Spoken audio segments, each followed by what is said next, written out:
morning. It's 7:01 and you're watching the Wake Up America show with Austin Petersen. It's time to rise in freedom. It's the new epidemic sweeping the nation for which there is no vaccine. It's loneliness. 79% of adult Americans aged 18 to 24 report feeling severe signs of loneliness and declining mental health. Bill Maher's monologue over the weekend took aim at the war on office romance as part of the culprit.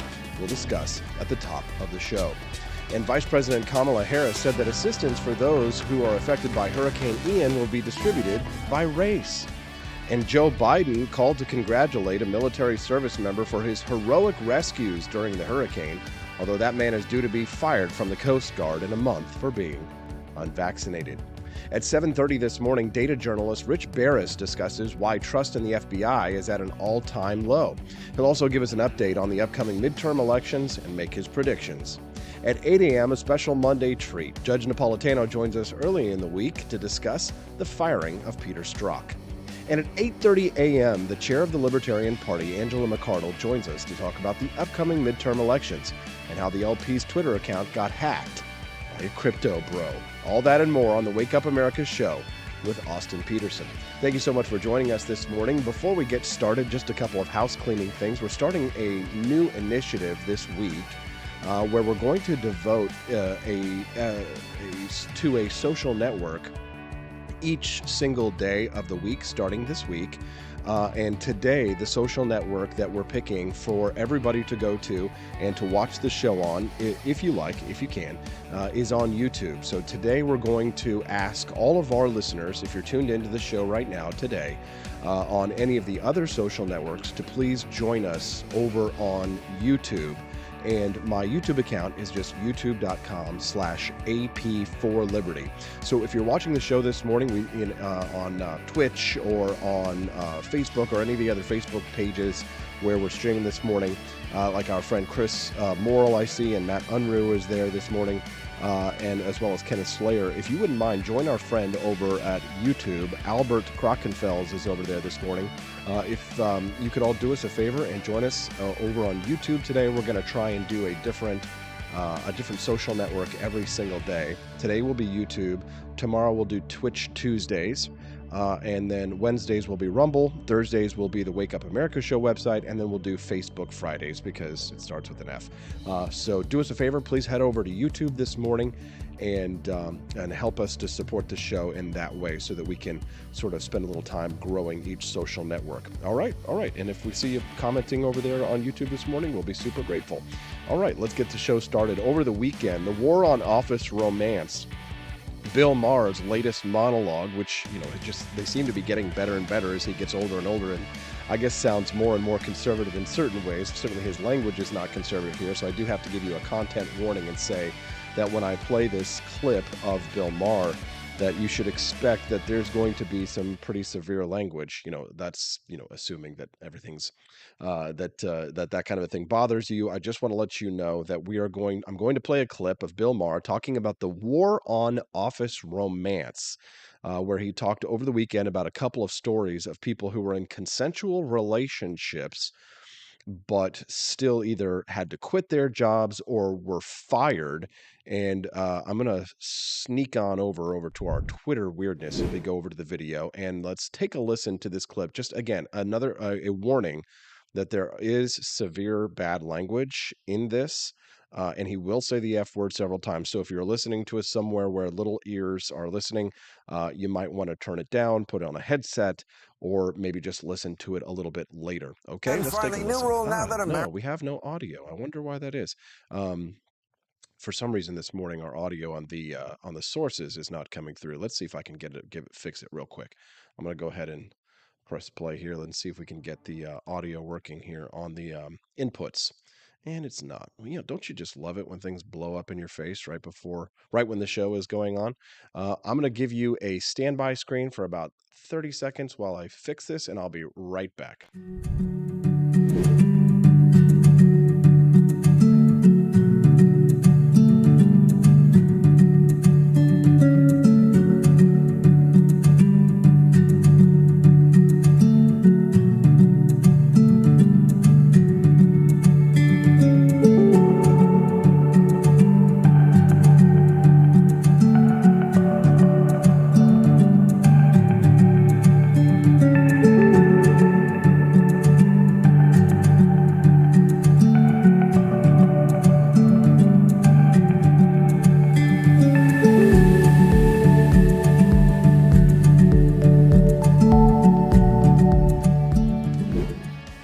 So I made some adjustments. Hopefully that'll fix the problem. If not, then I'm just going to have to give you a little bit of summary and Americans are share with final. you. Yeah, it looks like we're still having a little bit of issues there.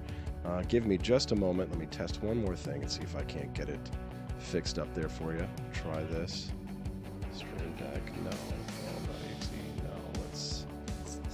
Looks like we're not Finally gonna returning to the we're not gonna office have after any the luck pandemic. today with our Let's audio, let them but fuck. that does mean that our guest's audio might have an issue as well. So while we're Not necessarily Gloria right is on the saying copy it did start machine, to but come you know, in through, general. we did hear it. Okay. Well, for some reason, I just I didn't bring hear it this for up whatever because reason. last So, week the Boston Celtics if you became wouldn't the latest mind, corporation give me a to little bit show of an feedback and let me know executive if it's for playing what right now. seems The to only be problem is, of course, acknowledged I as a don't hear it. consensual I can't relationship. really react to When it they all that suspended well. their So head coach, I'll give that a little bit of a pause, and there's a story behind it that I can get to that I'll just go ahead and share with you anyway. That I think that is the main thrust of this. That was what caused Bill Maher to discuss the war on office romance. It wasn't just the story of people who had gotten fired. Like, for example, the CEO of McDonald's had had a consensual relationship with a woman that he worked with, but the discussion is really about a loneliness epidemic. This is a research study that was conducted last year about an epidemic of loneliness happening here in the United States, and it was a post-pandemic look at the state of loneliness amongst U.S. adults. America was facing mental health challenges prior to the COVID-19 pandemic, and in part by an epidemic of loneliness that is still continuing today. This study showed that many people of all ages and demographic groups across the country are suffering from loneliness. This is particularly problematic among workers. This report that came out showed that more than half of U.S. adults are considered lonely. That was fairly consistent with research that was being done before the pandemic that showed that people were struggling with loneliness, and there had been a 7 percentage point increase in loneliness from 2018 until today. Now, loneliness and mental health concerns go hand in hand, and this new data shows that adults with mental health issues are more than twice as likely to experience loneliness as those with strong mental health. So given this association and the widespread mental health concerns following the pandemic, the sort of the need to raise awareness about this and about loneliness remains. And unfortunately, I can't play the Bill Maher clip for you where he talks about the office romance question, but I do think that this question of intimacy is tied with the digital age and how we meet one another. One of the things that we frequently will discuss on the Wake Up America show, and that we'll hear from our listeners, is the challenges of dating, not just in a post-pandemic world, but in a country where it's increasingly more difficult to meet someone. Although technology is supposed to be facilitating these discussions, we're in a scenario where it used to be that you would meet your significant other in a church, you would meet them at a club, or you would meet them at school, or you would meet them at work. But as it is today, many corporations will essentially have banned workplace romances. It's you in order for you to be able to conduct a workplace romance, there are sets of very strict rules that one has to adhere to in order to be able to pull that off. And if you're a boss and you want to try and date someone who works below you, are there problems with that? Sure. But there is such a thing as voluntarily deciding to get into a relationship with someone who has more power than you, or someone who is your direct superior. Even it's happened for decades, and many people are the results of marriages that came about because their parents met at work, and dad was the boss, and he married his secretary, or what is that famous song from the 1950s or 60s? Um Oh gosh, I'm gonna forget it now. Where he says, "Right, take a letter, Maria, address it to my wife. Say I won't be coming home. We're gonna start a new life." And then he takes Maria, his secretary, out for dinner and asks what she's doing later that night. Right? He left his wife, so maybe those aren't the best kinds of office place romances. But have you noticed though now that it is taboo to meet someone in an office space and be able to start up a romance with them. I mean, imagine, and I don't know if any of you have ever done this. I would honestly be very curious to hear if any of you have ever had this situation.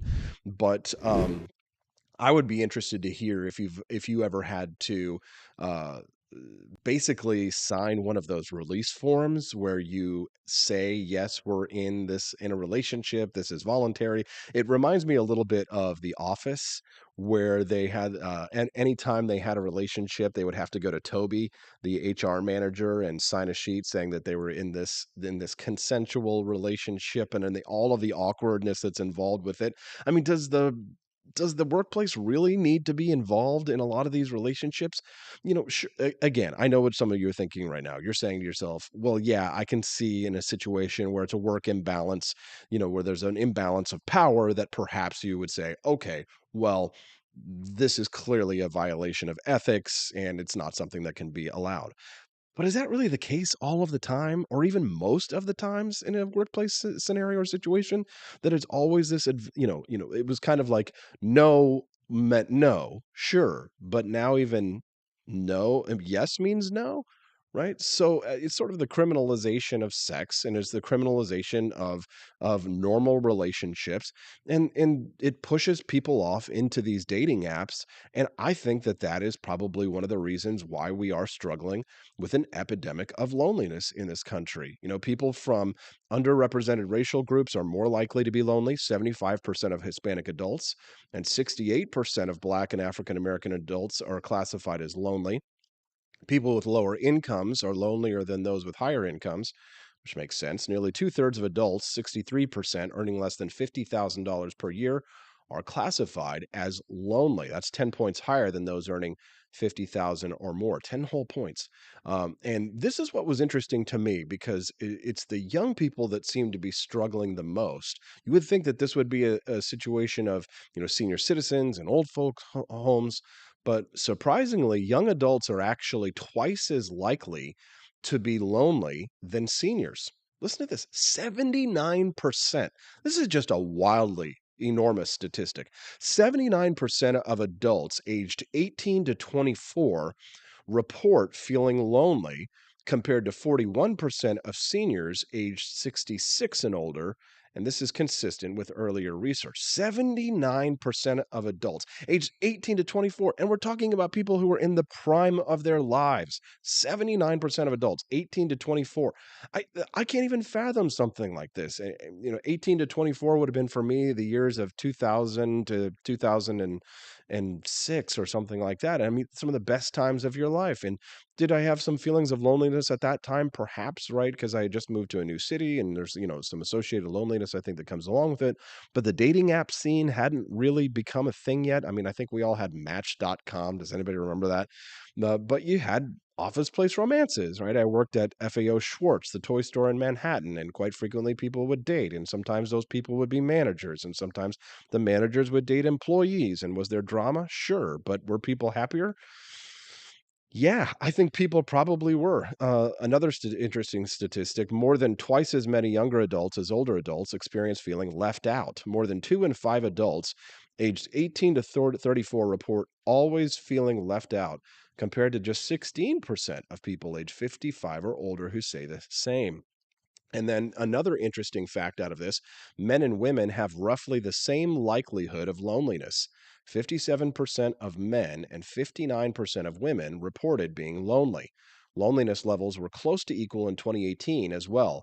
53% of men and 54% of women reported feelings of loneliness. Wouldn't you have thought that it would have been there would have been a disparity in the genders on this one? Send me a text, 573-319-1586. That's 573-319-1586. Men and women have roughly the same likelihood of loneliness. So what do you think? Should we start to, relax the culture of crackdown on office place romances?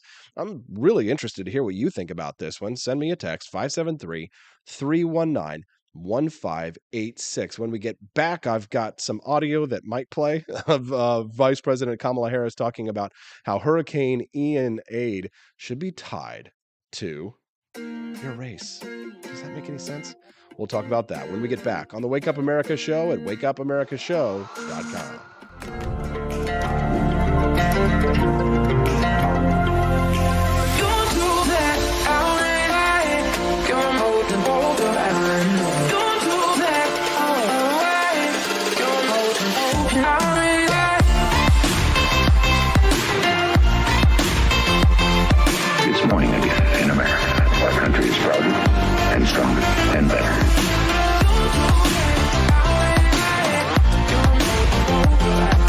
shooting things, but whenever I can't shoot something, I like to cut things. My life isn't all about shooting and stabbing and cutting, though. Sometimes I have to do actual work, but when I work, I still like to have fun.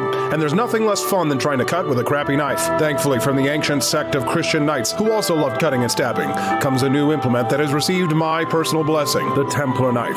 Like the ancient sword of Excalibur, you don't choose a Templar knife, it chooses you. You just decide what kind you want on the website first, however, and then order it online, and then it chooses you. The Templar knife comes in a variety of shapes. As a man of culture and taste, I have decided I will never use a terrible knife again. And thanks to the inspiration provided by this excellent product, I have decided to launch a new crusade against anyone using less than superior knives. Join me, brothers and sisters, by visiting uppercuttactical.com/pages/Templar-knives. That's a lot of slashes. For that, you'll need a Templar knife. For 10% off, use code AP for Liberty and join me in a quest for glory, for liberty, for Christendom, for the Templar knife. Get yours today. Fire.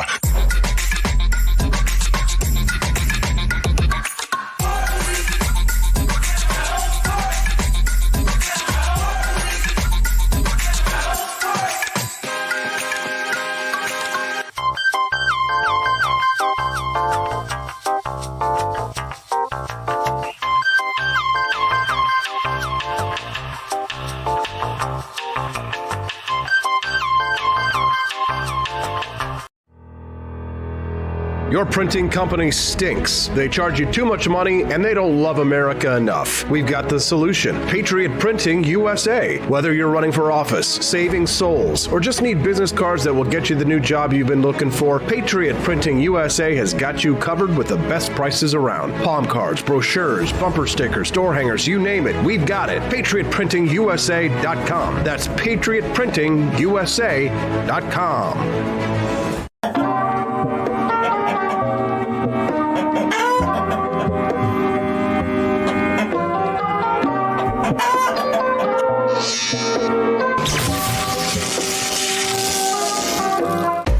Want an engaging website to boost your business?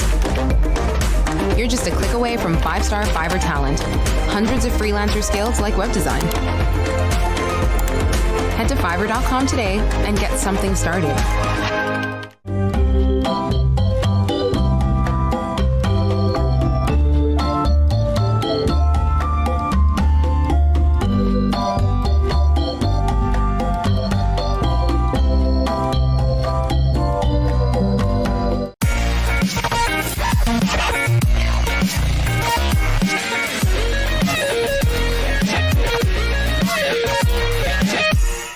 Average Americans are turning into conspiracy theorists at an unprecedented rate. Flip City Magazine was created for new converts to aid in their in-depth research along the path of absolute truth.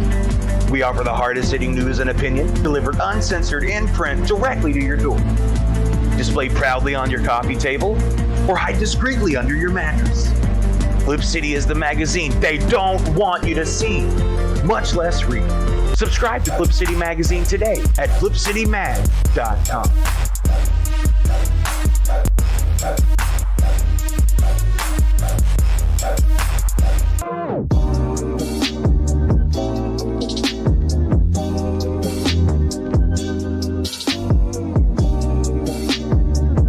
I would remind you that extremism in the defense of liberty is no vice. It is better to settle these matters in the courts than on the streets, and new laws are needed at every level.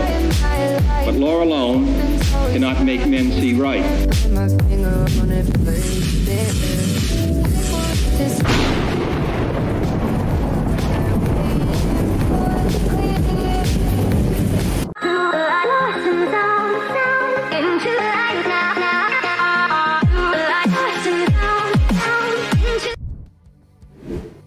Good morning, it's 7:21. It's time to rise in freedom. I'm Austin Petersen. You're watching the Wake Up America show at wakeupAmericaShow.com. I've got some great news. I fixed whatever the issue was with the audio. You were able to hear it. I wasn't able to hear it. My heart was racing. You know, whenever you screw up at your job, who knows? You know, your boss knows, maybe a coworker or two. When I screw up at my job, everybody knows. Thankfully, I got it fixed. Turns out I had the mute button on somewhere. It was just, a little technical issue, but now we're rocking and rolling. And you know what I'm really excited to see? We've got almost 30 people over on YouTube this morning. It's YouTube Monday. So if you're watching us over on Facebook or on Twitch or anything like that, we're doing a different social network every single day. And it looks like today, everybody joined us over on YouTube. I appreciate that. And I know Jamie Marie Pope is over there saying, I'm a creature of habit. I like to stick around to my social networks. I get it. I appreciate that. And I understand that. So thank you. If you're over on any of the other social networks today on Facebook or whatever, my brother Justin Petersen over there says, happy Monday, peeps. Good morning, my brother Justin. We're all on YouTube today. We're going to try and help grow each social network individually so it helps us to kind of coagulate into one. So today, everybody hop over to YouTube if you can. But of course, I won't force you to. Of course, I'm a libertarian.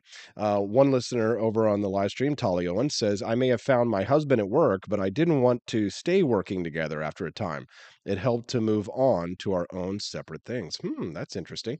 Let's see. Douglas Films says the easy solution is just don't screw up at your job. Okay, yeah, I get it. Yes, thank you. I know you're perfect. Apparently Rare Camellia is feeling pretty beat up after our karate over the weekend. She joined me for a class, Stephanie and Camellia and I. Steffi reportedly is not feeling sore today, but I am Camellia, so don't feel bad. Chris Morrill says that he doesn't think when it comes to office place romance that anyone's going to be, quote, relaxed about this in the post-Me Too era. Yeah, no, I totally get it.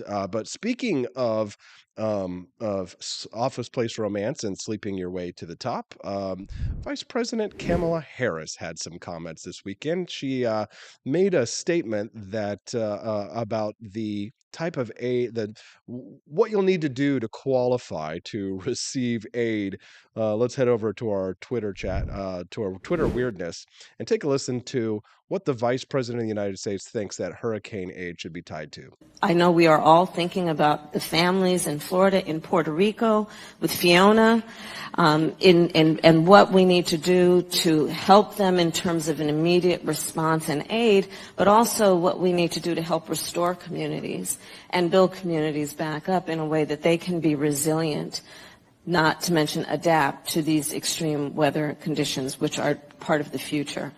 On the point that you made about disparities, when I was district attorney of San Francisco, I was elected in 2003. I started one of the first environmental justice units of any DA's office in the country focused on this issue, and in particular on the disparities, like as you have described rightly, which is that it is our lowest income communities and our communities of color that are most impacted by these extreme conditions and impacted by issues that are not of their own making. And so absolutely. And so we have to address this in a way that is about giving resources based on equity, understanding that we fight for equality, but we also need to fight for equity, understanding not everyone starts out at the same place. And if we want people to be in an equal place, sometimes we have to take into account those disparities. And do that work. So Kamala Harris suggests hurricane and disaster relief should be tied to race. I'm sure that all the Republicans out there who are listening said, how dare you? Yeah. Well, what do you think about that? Send us a text, 573-319-1586. That's 573-319-1586. I'm pretty sure that is a violation of the, it's a violation of the 14th Amendment, you would think. I want to hear your thoughts. Send us a text, 573-319-1586.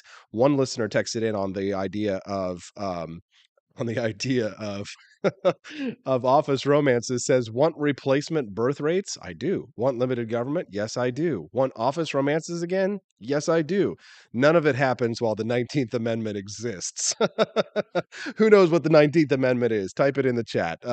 Another listener texted in, said, great guest today. Glad you are having Angela McCardle. Yes, today at 8:30 a.m., we're going to have the chair of the Libertarian National Committee, Angela McCardle, who's going to join us to talk about their Twitter account got hacked by some crypto bro. And if Edie Vogel is listening in this morning, she's like, what is a crypto bro? Well, don't worry. I will explain all that to you and more. Another listener texted in, said, how many black men did Kamala keep in prison beyond their sentences? I don't know. And I know just I'm glad that nobody's correcting him on how I am describing Kamala. Tony Allegra over in the live stream on YouTube says, I love how the Democrats always use the term do the work without ever defining what the work is. Do the work sounds like a motto over a certain camp, says Ron Helton. That's a pretty good one. This morning, we're all over on YouTube this morning. I'm glad to have our listeners over there. 31 people watching over on YouTube today. We're very grateful for that. The more people that can migrate over to YouTube for a single, for today, I would be super grateful. Albert Krakenfeld says, she is just an awful person. They know the truth and they know what they are doing. Completely agree. 19th Amendment is women voting.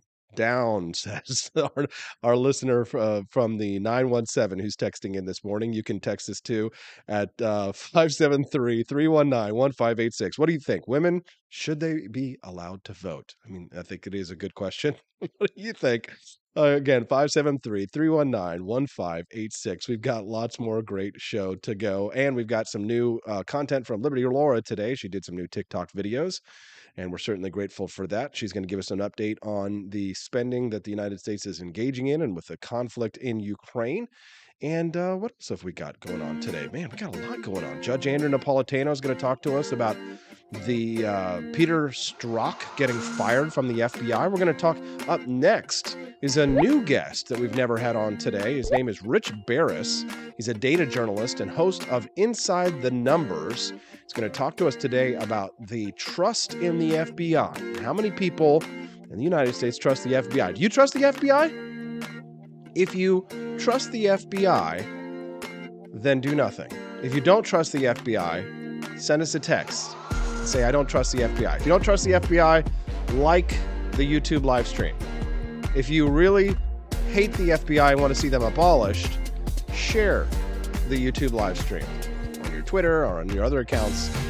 Today is YouTube Monday. Everybody over to YouTube. We're going to talk there. When we get back, we'll talk to Rich Baris on the Wake Up America Show at wakeupamericashow.com. Want an engaging website to boost your business? You're just a click away from 5-star Fiverr talent. Hundreds of freelancer skills like web design. Head to Fiverr.com today and get something started. American conservatism is distinct, like America is distinct from the United Kingdom. American conservatism's roots comes out of the Wild West, out of pioneerism. The difference between American conservatives and European conservatives is that Americans are cowboys. We are that God, guns, gold, and girls. It's wild here. And we should stay that way. We shouldn't allow a European version of conservatism to come and infect us here. We like it wide open spaces here, deep in the heart of Texas and all that.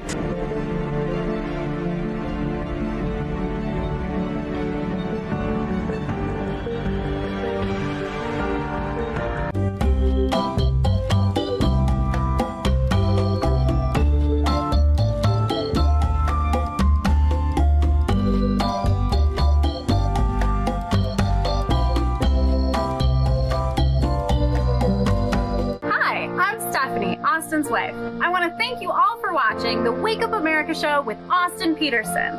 This show has been a huge venture for our family, so we would love it if you could join us. I believe in liberty, and I believe in Austin's ability to spread the ideas of liberty. Do you? I want to ask you today to join Petersen's Patriots with a pledge of $17.76 a month. Help us to stay cancel-proof so we can spread the message of limited government across the country. I joined Petersen's Patriots myself, just in a little different way. Visit wakeupamericashow.com/support and make your pledge today.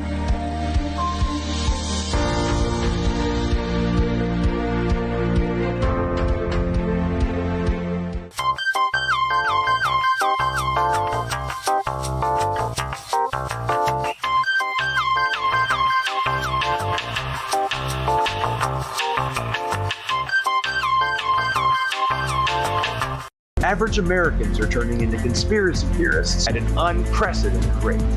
Flip City Magazine was created for new converts to aid in their in-depth research along the path of absolute truth. We offer the hardest-hitting news and opinion delivered uncensored in print directly to your door. Display proudly on your coffee table or hide discreetly under your mattress. Flip City is the magazine they don't want you to see, much less read. Subscribe to Flip City Magazine today at flipcitymag.com.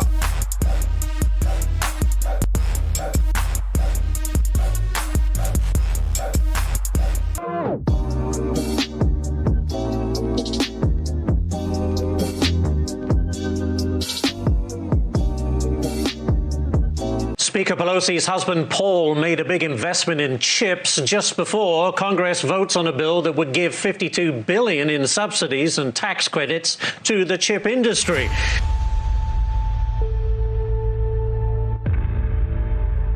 Over the course of your career, has your husband ever made a stock purchase or sale based on information he received from you? No.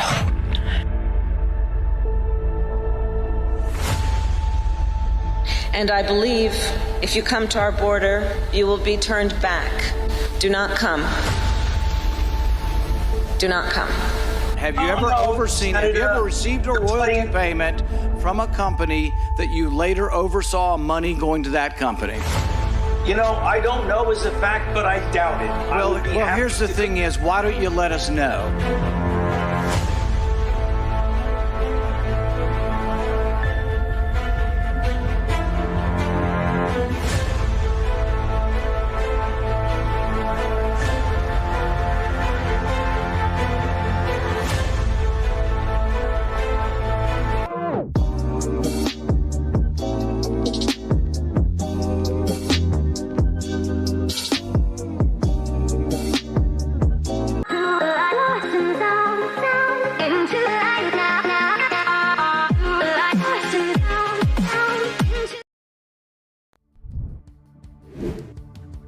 Good morning. It's 7:33. It's time to rise in freedom. Welcome to the Wake Up America show with Austin Petersen. Glad to have you here. My next guest is a data journalist and the host of Inside the Numbers. He is also at Twitter at Big Data Hole. You can find him now. His name is Rich Baris, and he's joining me on the line right now. Good morning, Rich. Thank you for coming on the show today. Thanks for having me, Austin. It's good to be here. Good morning. Yeah, good morning. So you caught my attention over the weekend, Rich, when you had tweeted a link to some numbers that had showed that trust in the FBI had hovered around somewhere like 18%. And that just absolutely blew my mind because I just couldn't believe it. And so I wondered if you wouldn't mind kind of explaining to us a little bit, where these numbers are coming from and just so what you think might be shaping people's low opinion of our nation's highest enforcement agency. Yeah, interestingly, this is done. We'll ask this once a year for the Public Polling Project, which is a national survey. We try to get there monthly, but it is publicly funded, so sometimes we just don't get there. But we get about 8 to 10 a year, and every year, at least one time, very much like Gallup used to do it, we'll ask trust in federal agencies. It used to be only in institutions, but as the advent of the pandemic hit and some of this other stuff, we've added specific agencies like the CIA, the FBI, the CDC. So we have 2 years worth of this now. And interesting, this is before the raid on Mar-a-Lago and some of this other stuff, but of course after a lot of the Russia investigation. So 18%, we'll ask it again, very much on a scale like Gallup, a great deal, some, not a lot, and none at all, basically is the options.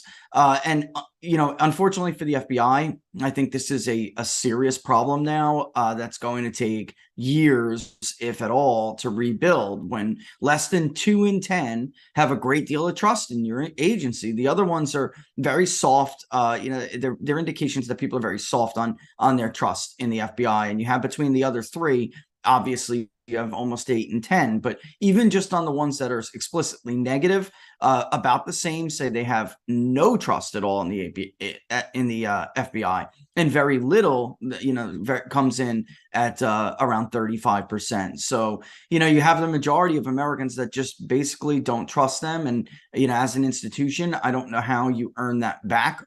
It would take a long time. And again, I bet you if we did it again, that, typically we do this in the spring, but I bet if we, front loaded that question for the year and we did it now, it would be even worse. It would probably be abysmal. If you're just tuning in to the Wake Up America show with Austin Petersen, we're speaking to Richard Baris. He is a data journalist and host of the Inside the Numbers show. We're talking a little bit about faith in the FBI. Is there a big partisan divide here on this one, Richard? Can you talk to us? I mean, is this mostly a Republican thing that's heavily weighting it on one side, or?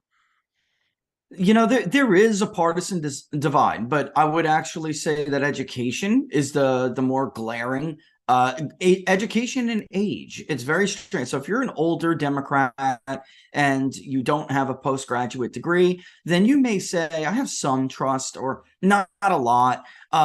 If you're a Republican, and even I guess you would say a right-leaning independent, you have no trust at all in the FBI, or you're at least more likely to say that. But I think it's funny because it really is more generational. There are some age groups that are across the board. If they're more educated, they tend to give the FBI the benefit of the doubt a little bit. The problem is when the numbers are this lopsided, there's very, very little, partisan. It's usually something else, is my point. There are always what we call nested demographics that tell a better story. So age and party, and age and education, I guess, are two ways to look at this. Education being, if you have, the more educated you are, the more likely you are to have trust in the FBI. That's kind of fascinating, because it would almost, to me, as a pundit, I give my opinion on this one. I would think that would be the opposite, but Me too. It just kind of shows you just like the educational divide in this country. It almost becomes a weird sort of class divide in some sense, which is why I was so opposed to the forgiveness of student loans, simply because it was really about poor and middle class people essentially having to bail out the wealthy and the educated in the society. But that's neither here nor there. We can move on to something a little bit more relevant to the current affairs here. If you're just tuning into the show, we're speaking to Richard Baris. He's a data journalist. We're talking about trust in the FBI, and I'm going to move on to the midterm elections. I'd love to hear your thoughts, though, on this topic. You can text us at 573-319-1586. That's 573-319-1586. Tell me, why do you think that trust in the FBI is at such an all-time low? I'd like to talk to you a little bit about the midterms, since you're a data numbers guy. You were talking a little bit about Arizona, and I wondered if maybe, if you even make predictions, what you expect might happen this fall according to the data, with the best guess that you can make based on what you know. This is right now we're in the field. This will be the last day. This is the second time we've polled Arizona this year. Before the primary, right before the primary, about 10 days. And we also did the general elections. I got to tell you, looking at what I'm looking at now, I always like to be cautious until the numbers are weighted and everything's processed. But I'm really very bullish on Kari Lake. Her chances of winning the governorship in Arizona. I think she very clearly has a lead. And Blake Masters, the last time we polled, was down to Mark Kelly by about 3 points, with a lot of undecided that were disapproving of Joe Biden. So what I'm looking at right now, and I know that some polls don't have that close of a race. I think that's ludicrous. It will be close, especially if Kari Lake wins by a comfortable being, let's say 5 points. If she was to win over Hobbs by that much, then I think you're looking at a very close race with the Senate, and probably Masters would be able to eke it out. But there's no doubt he's running behind Kari Lake right now. And until I wrap those numbers up, I'd like to be a little bit more cautious on that one. But I'm fairly confident that Kari Lake is in a great shot to beat Hobbs. But we did just pull Nevada as well. I could go around the map if you want, but I'll let you drive it. Yeah, I would be curious on how we are looking in Nevada, but mostly on the big picture question here before we get into the micro analysis here. Could you make a guess as to what issues really might be driving people to the voters to the polls? And inflation, transportation, LGBT issues, drag queen story hours. What do you think is going to be sending people to the polls this fall? Overall, it's still cost of living inflation. So we've been asking about this now nationally for well over a year, and or about going into the holidays last year. So no, not well over a year, going into almost a year. And then state by state, we do also ask when we poll at the state level what their most, what is the issue that's most critical to their vote, what's driving their vote.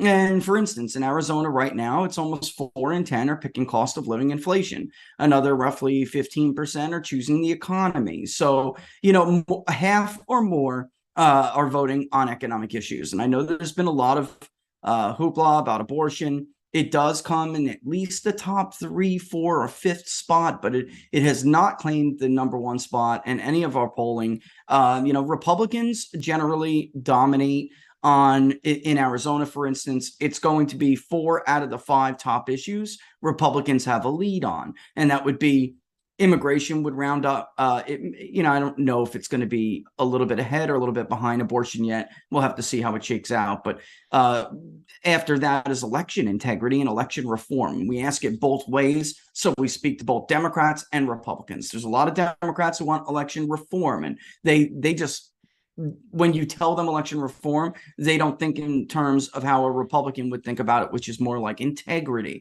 So we give them both options and then combine them.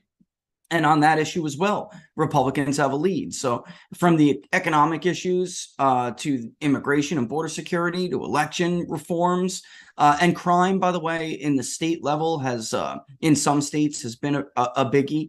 It's a little bit bigger nationally for some reason in our polling. But again, that's a Republican issue. Right now, Democrats have control over one issue, which is abortion.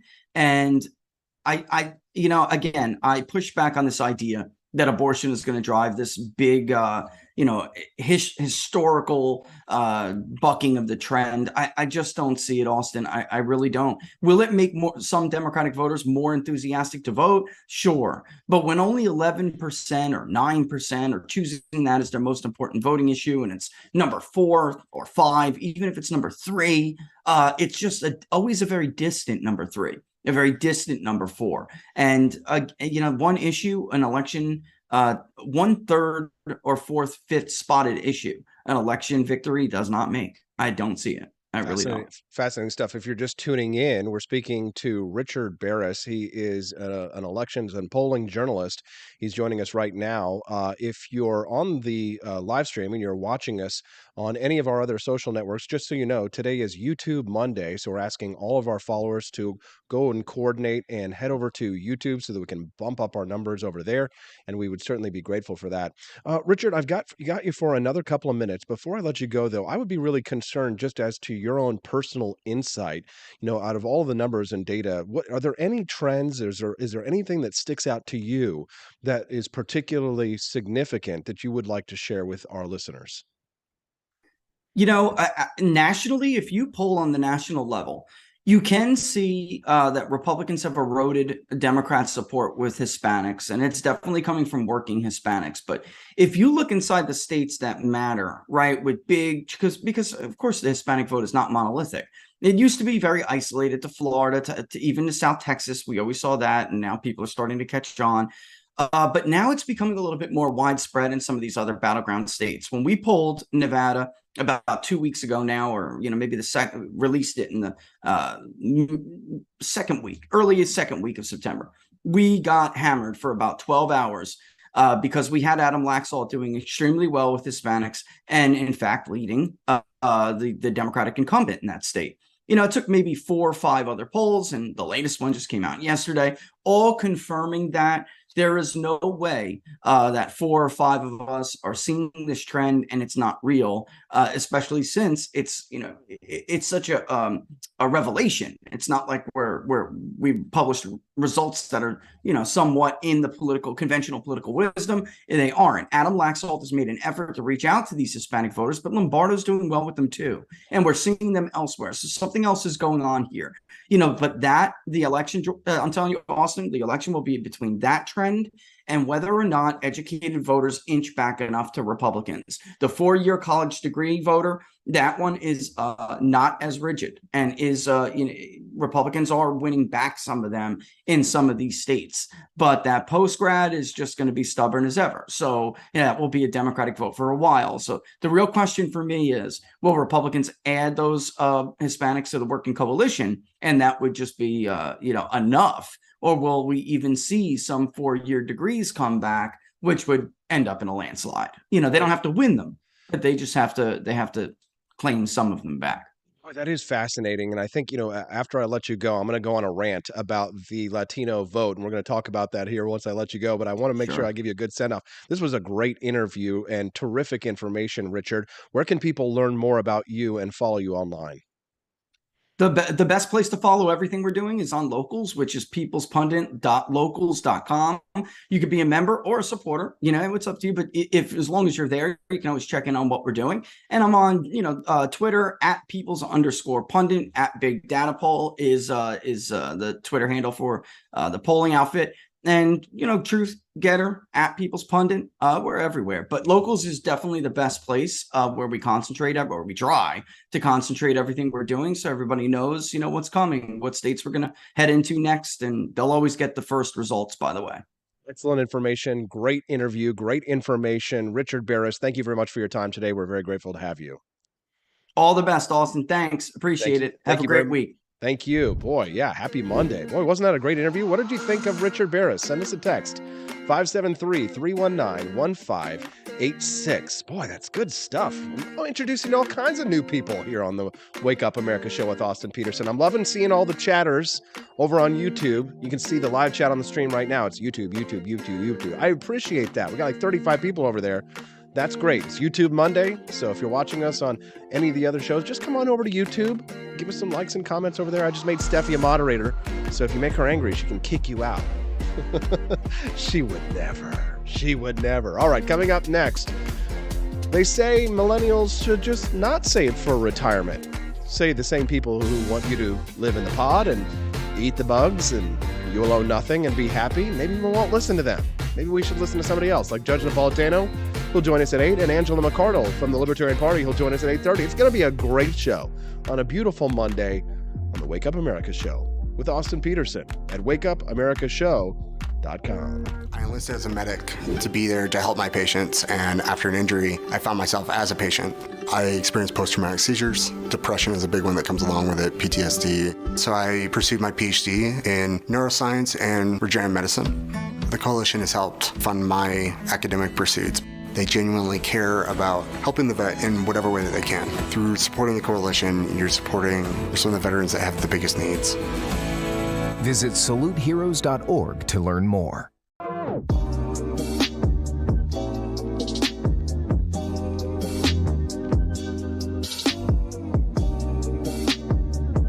If there wasn't going to be somebody who was a fiery champion of liberty, somebody who would get out there and who would be aggressive, and if they wouldn't do it with more fire or passion than I had, then I would go and I would fight this battle for us. I've fought for the principles that we all share. Parties tend to be secondary to me. We're here because we believe in the principles of liberty. I am not a perfect messenger, but I think I'm a damn good one. This is a replica of our first president's flintlock pistol. You have my full support, my respect, and my gun.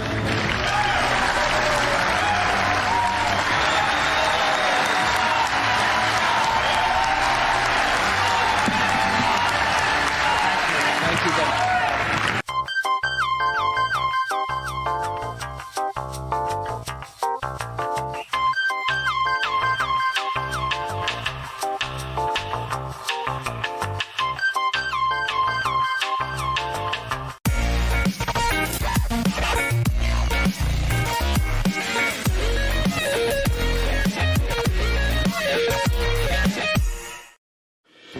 Enough yet?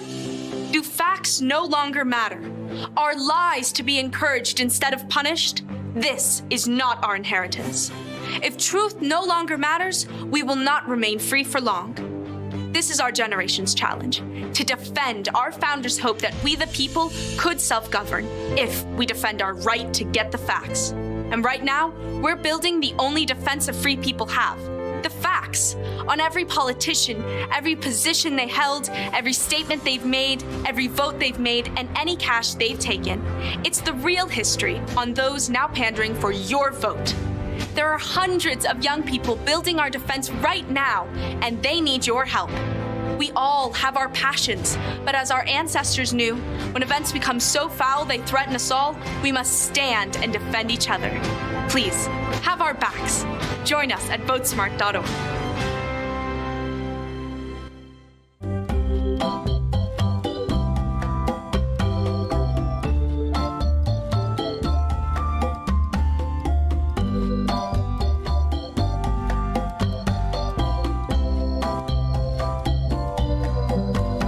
What would happen if I had to pick up the phone, call 911 for one of my family members or one of my neighbors? What would I do if no one was on the other end to respond? What if there was no 911? You can be a part of the solution. Anybody can be a firefighter. Male, female, younger, older. We have school teachers. We have leaders in business. Is me, you, anyone that wants to be. There is no typical firefighter. Halloween is coming. The festival of Samhain approaches, and your lazy butt doesn't have a Halloween costume yet? How can you pledge allegiance to the Dark Lord this year and possibly offend everyone at the same time? Visit the AP for Liberty shop and get your shirt today. The 9 most terrifying words in the English language are, I'm from the government, and I'm here to help. So grab your government is scary tea and tell everyone at the party that you're here to help. Other great seasonal items are available as well, so don't miss out. Then visit AP for Liberty Shop today. That's apforlibertyshop.com.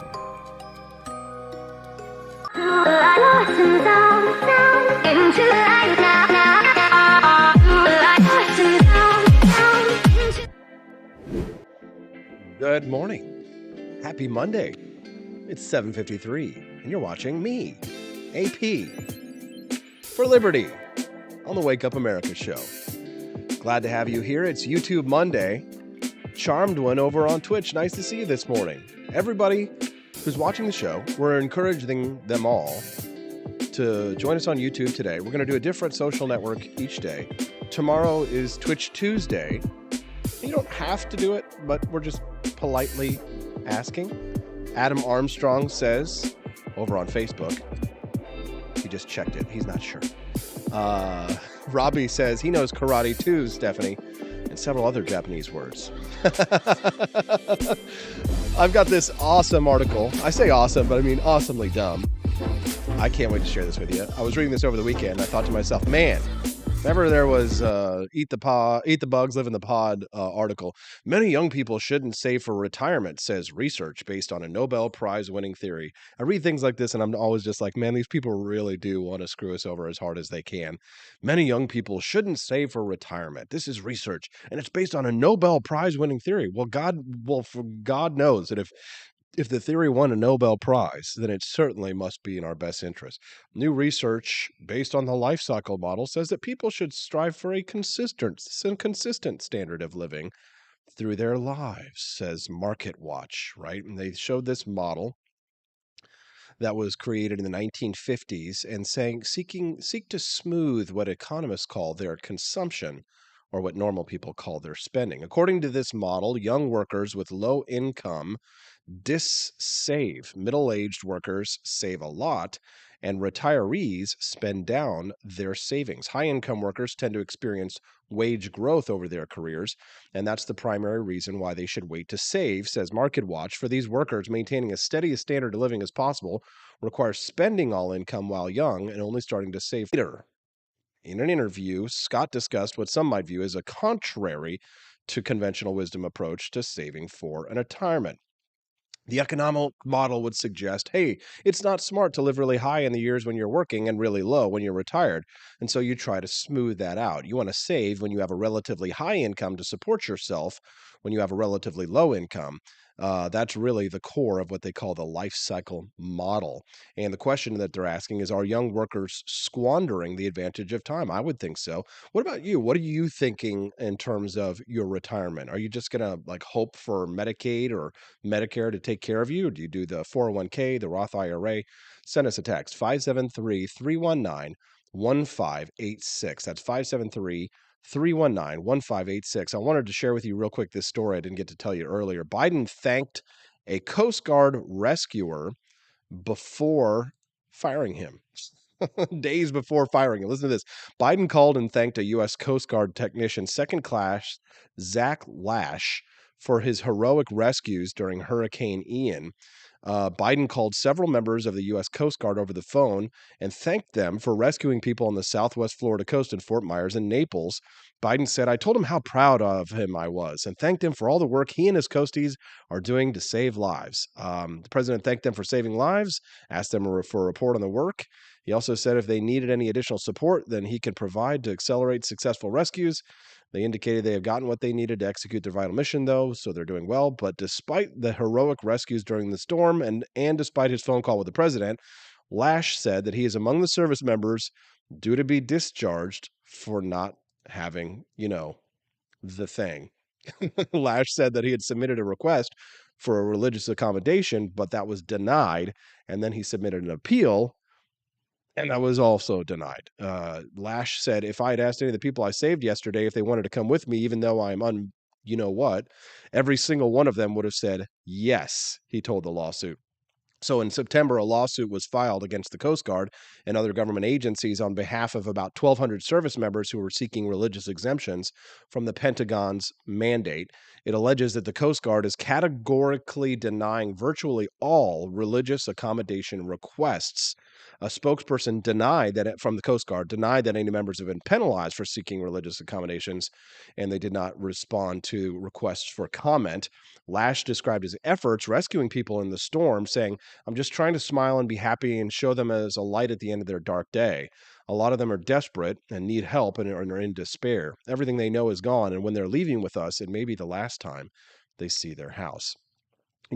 I have to say that as somebody who is generally in favor of the V word, that I think that this mandate is wrong-headed, and I think we're going to lose a lot of good men and women to it, especially because this V word doesn't seem to actually provide the V word benefit. It doesn't actually do what they claimed it was going to do, and provide immunity in order to prevent people from getting infected. That's what we see. How many times had the CEO of Pfizer, gotten his B word after his V word and still got the C word multiple times? So how are you going to impose this as a mandate on our military service members? And how are you going to have heroic people like Mr. Lash and then just let them go? Thank you for all your service. Thank you for saving the lives of all these Floridians. Now get the hell out because you don't trust our science. Anyways, we'll talk about that more. I'll ask Judge Andrew Napolitano about that when we get back on the Wake Up America Show at wakeupamericashow.com. Hello, my name is Kelvin. Welcome to Frenchy Bush. This is my Didi's website. Now I've decided to speak to you with my real voice for the first time ever to tell you about how cool Frenchy Bush is. But I've decided that this is the perfect opportunity to share with you. Frenchy Bush is a good website. You should follow us on socials. If you like Frenchies or any kind of bulldogs, me and my new brother George are going to try to make your life more fun. Hello, I'm George. My neck isn't really thick yet, but it will be. We are so glad you're here. Please ignore my floating eyeball. It helps me spot predators who might be approaching from the sides. Didi made Frenchy bullshit to review things that he uses on me and my brother to tell you if it's good or bullshit. Take this collar, for example. Didi really likes it. Didi said it's really handy because us Frenchies got thick necks. Need something really tough. People think Frenchies are little, but if you look at us from below, you can see we are really pretty buff. Beefcake, yes. Look at my creamy thighs and chest. Yes, you like that? Big brother, please focus. Frenchy Bush. Please follow us for more great content and read the Frenchy Bush blog for more fun and cool stuff.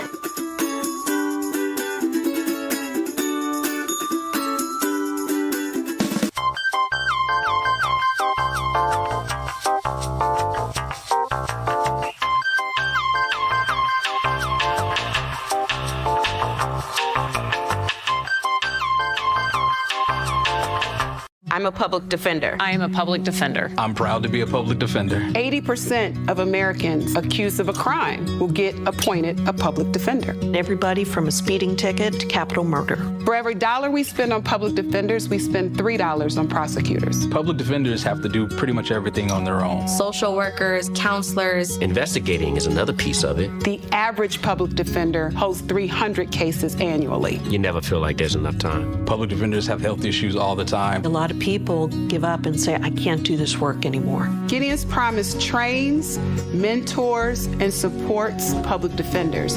There are a lot of people who say that they would not still be public defenders, but for Gideon's Promise. It's fueled me to continue on in this fight. Gideon's Promise has changed the face of public defense. People see us as troublemakers.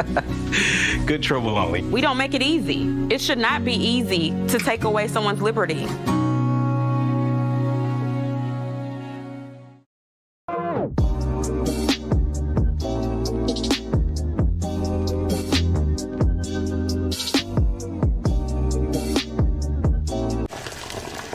Ever hear the one about the frog?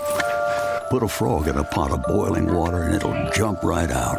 Here's my resume again. But put a frog in a pot of cool water and slowly heat it up, and that frog will boil.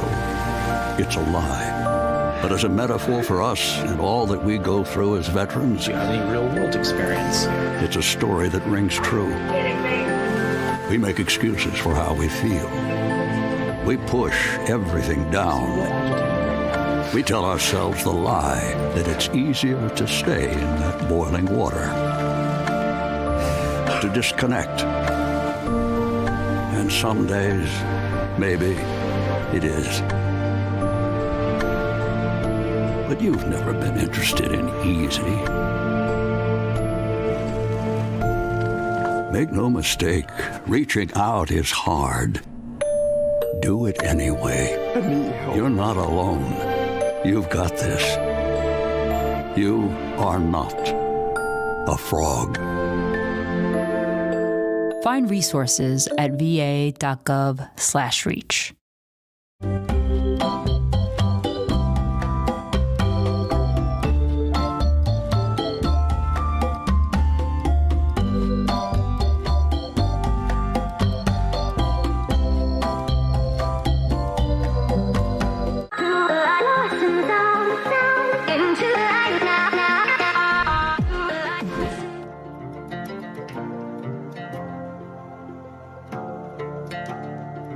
The Biden administration's student loan forgiveness plan this week was met with its first significant legal challenge by a conservative legal group representing a man whose standing rests on the case that the forgiveness plan subjects him to state income taxes that he would otherwise not have to pay. This man belongs to a subset of student loan borrowers who is enrolled in a public student loan forgiveness program, which promises automatic student loan cancellation. The trick with these lawsuits around the student loan forgiveness program is that current Supreme Court precedent requires that a plaintiff prove current or future injury or harm, which could include financial injury, even if it's as little as $1. Now, I know what some of you are thinking, and I hate to break it to you, but taxpayers as a class cannot sue based on their opposition to a government program and their resistance to help fund it. So in response to this lawsuit this week, the Biden administration announced that their student loan forgiveness program will have an opt-out option for anyone who chooses not to participate. The Pentagon this week approved a $1.1 billion additional weapons transfer from the United States to the country of Ukraine. That would double the amount of rocket launchers and include other equipment like radars and armored vehicles. But here's the catch. The equipment won't actually reach Ukraine for several more years. Now, the reason for this delay is that the weapons won't be pulled from existing American weapons stockpiles, but will be instead produced by new contracts for American defense firms. Now, at the same time, Congress is set to approve a continuing resolution to fund the government through mid-December. And inside that continuing resolution is enough funding for the country of Ukraine that would put America on pace to fund a majority of Ukraine's national budget for this year.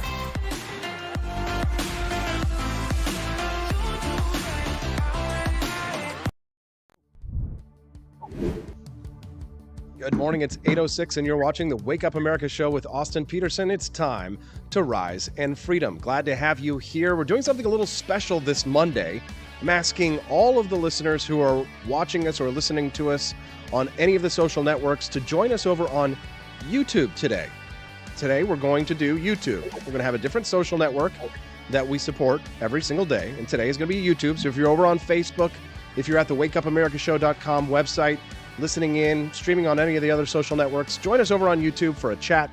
We'd love to have you over there. Now it's time for our favorite guest joining me on a different day as well. His name is Judge Andrew Napolitano. He's the host of the Judging Freedom podcast, and he's joining me live and on camera with that handsome face right now. Good morning, Judge. How are you, sir? Good morning, Austin. Thank you for the kind and over-the-top introduction. It's always a pleasure to be with you. Always glad to have you here, Judge. Over the weekend, a report was released, some data from U-Polls that showed that trust in the FBI amongst the American people hovered at about 18%, which is maybe the lowest I have ever seen it, Judge. There was a letter that was released showing the firing of Peter Strzok over his mishandling of investigations into Donald Trump and his administration. What was fascinating about this, Judge, and I would really be curious about your take, is that of the 18%, that very low number of the American people who actually support the FBI, they were the most highly educated of all the people polled, which would seem to suggest that there's some kind of a class disparity in those who support the nation's highest enforcement agency. Do you think that the FBI's numbers of approval might be a little too high, though, Judge, based on their track record? Yes, I'm actually surprised that it's as high as 18%. And of course, we're laughing at it just because you opposed it in a humorous way, but it's a very deplorable state of affairs. I mean, let's start with the basics. There's no authority whatsoever in the Constitution for a federal police force. And that's what the FBI is. There's no authority in the Constitution for the 5,500 federal criminal statutes. There's only authority for 2 criminal statutes, statutes prohibiting or surrounding treason and statutes prohibiting or surrounding the debasement of the money supply. It was Madison's intention that all other crimes would be prosecuted by the states, and thus they would be investigated by the states. And if you want to live in an area where the investigators are driving you crazy and stopping you because you didn't come to a full, complete stop at a stop sign, go to New Jersey. If you want to live in a place where the police are more understanding of human frailties and the way the world works, go to New Hampshire. But we don't have that luxury anymore. But the FBI of late has really begun a new style of investigating. Now, this is after Strzok, but maybe it happened then and we don't know about it. The idea that when the government wants the contents of your cell phone, which Justice Kavanaugh wrote an opinion when he was Judge Kavanaugh saying they can just take it, they don't even need a warrant. He's wrong. Unfortunately, they do need a warrant. Instead of issuing a search warrant or serving a subpoena on the cell phone provider, the FBI lately has been stopping. It's the natural progression of a political FBI. I mean, it was political under J. Edgar Hoover with the crazy Red Scares when he first began the FBI and the Woodrow Wilson administration, and then the crazy communist scares in the Joe McCarthy era. And it's was crazy in the Peter Strzok and Jim Comey era, where the FBI took sides politically and made political decisions. Now it's becoming like the KGB. It should be abolished, Austin. We don't need it. It should be abolished. The vast bulk of criminal prosecutions should be handled by the states. These 5,500 criminal statutes, Congress has given itself the power to do these things. It is way out to write these laws. It's way outside the Constitution. Do you agree with Judge Napolitano that we should abolish the FBI? If so, send us a text 573-319-1586. You can also give us a like over on YouTube where we are coordinating today. Judge, U.S. House Representative Lauren Boebert from Colorado tweeted this less than 24 hours ago. She said that the FBI spent 40 years tracking Aretha Franklin. This is what they spend our taxpayer funding on. Our federal government is ridiculously out of control. Rolling Stone published an article 23 hours ago that said that Aretha Franklin was tracked for 40 years by the FBI, which used false phone calls, surveillance, infiltration, and highly placed sources in an attempt to tie her to, quote, extremists.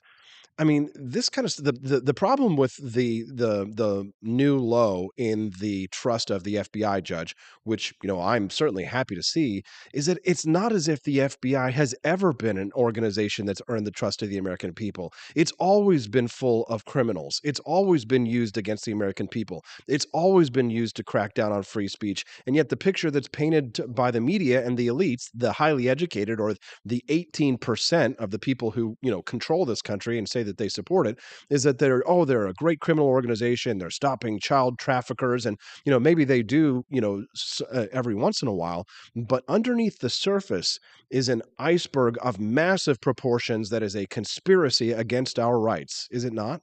Well, I couldn't put it better. It is under the surface. It is an iceberg. It is of massive proportions. It is a conspiracy, and it does deem to destroy our rights. I mean, it's the nature of an unchecked law enforcement that it's only going to grow and get more and more aggressive and more in your face. In the George W. Bush years, in response to 9/11, the FBI began ratcheting up its intelligence bureau, the goal of which was, you ready for this, to predict crime.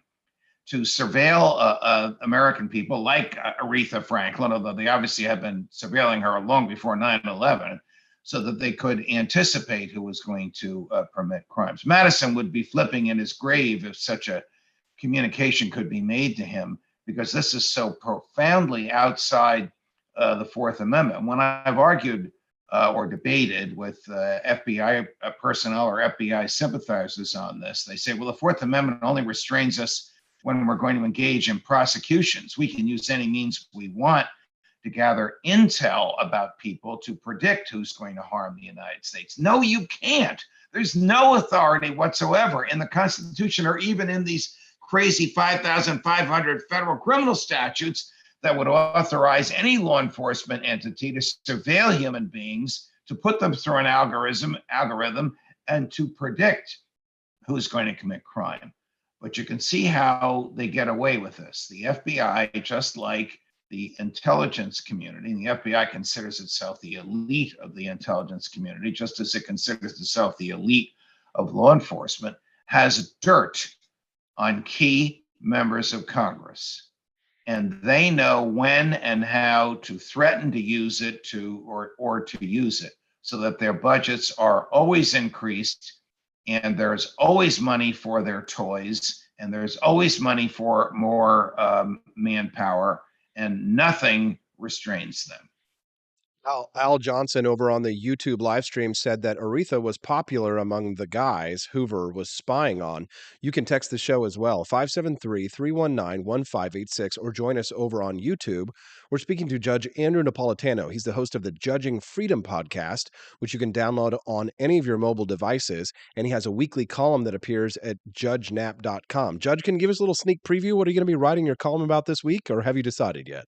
My column this week is about taking rights seriously, and how the government never takes rights seriously, and how our liberties are natural to our existence, and they don't come from the government, they come from us. And the opposite of liberty is slavery, and you can't mix liberty with slavery, because if you do, you end up a slave. It's like mixing food with poison. It doesn't mix, it still kills you. You can't mix good with evil. Good has to triumph, and good means that we have the personal liberty to make all these personal decisions ourselves without needing a government permission slip. So essentially what I'm writing about is the anti-FBI, a society in which our liberties would be recognized by the government and not assaulted by the people that we've hired to protect them. Judge, I'm curious about your thoughts on this semi-related topic. This morning, I'm seeing on the news the deadliest mass shooting in U.S. history happened 5 years ago this month. A multimillionaire retired accountant with no previous criminal record committed the deadliest mass shooting in American history 5 years ago today in Las Vegas, and the FBI closed the case with a 3-page report that never determined a motor. You remember this case? I do. Why no massive I don't remember investigation? We hear nothing. Yeah, We nothing in the media, but of mass shooters and terrorism and domestic terrorism. And then suddenly, when something like this occurs, they're not interested in investigating.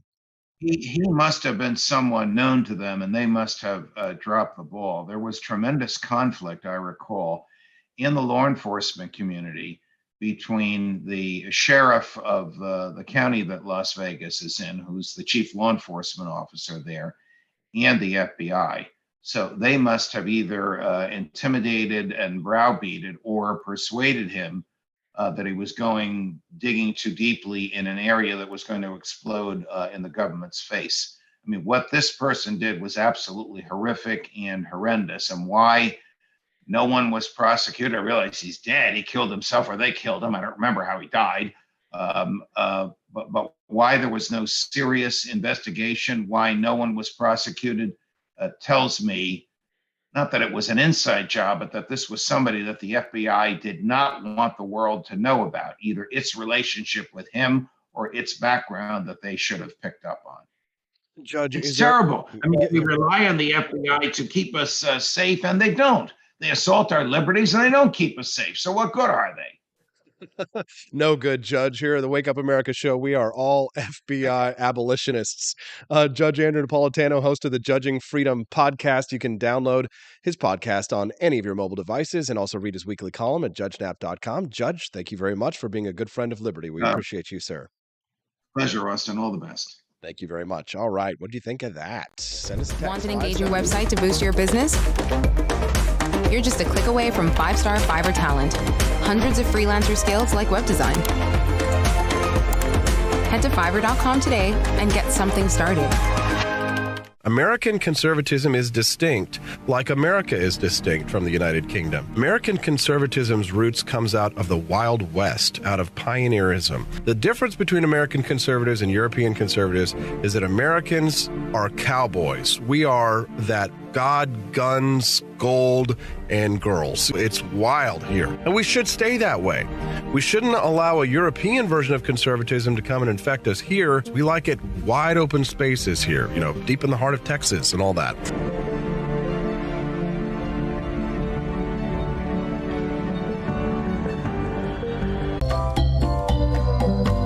Hi, I'm Stephanie, Austin's wife. I want to thank you all for watching the Wake Up America show with Austin Petersen. This show has been a huge venture for our family, so we would love it if you could join us. I believe in liberty, and I believe in Austin's ability to spread the ideas of liberty. Do you? I want to ask you today to join Petersen's Patriots with a pledge of $17.76 a month. Help us to stay cancel-proof so we can spread the message of limited government across the country. I joined Petersen's Patriots myself, just in a little different way. Visit wakeupAmericaShow.com/support and make your pledge today.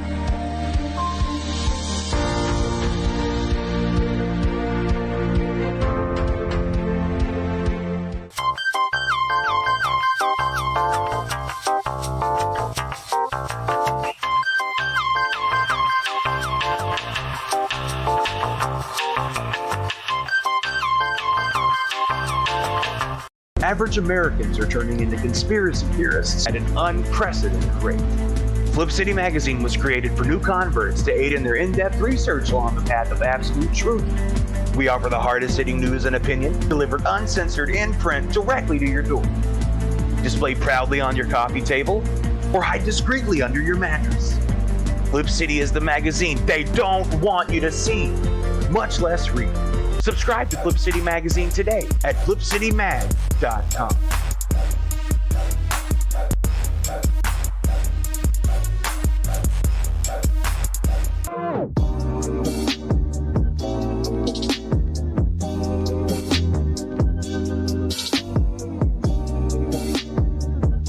Speaker Pelosi's husband, Paul, made a big investment in chips just before Congress votes on a bill that would give $52 billion in subsidies and tax credits to the chip industry.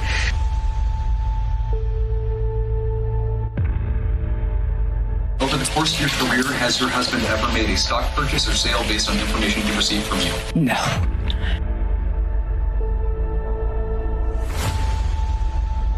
And I believe if you come to our border, you will be turned back. Do not come. Do not come. Have you ever received a royalty payment from a company that you later oversaw money going to that company? You know, I don't know as a fact, but I doubt it. Well, here's the thing is, why don't you let us know?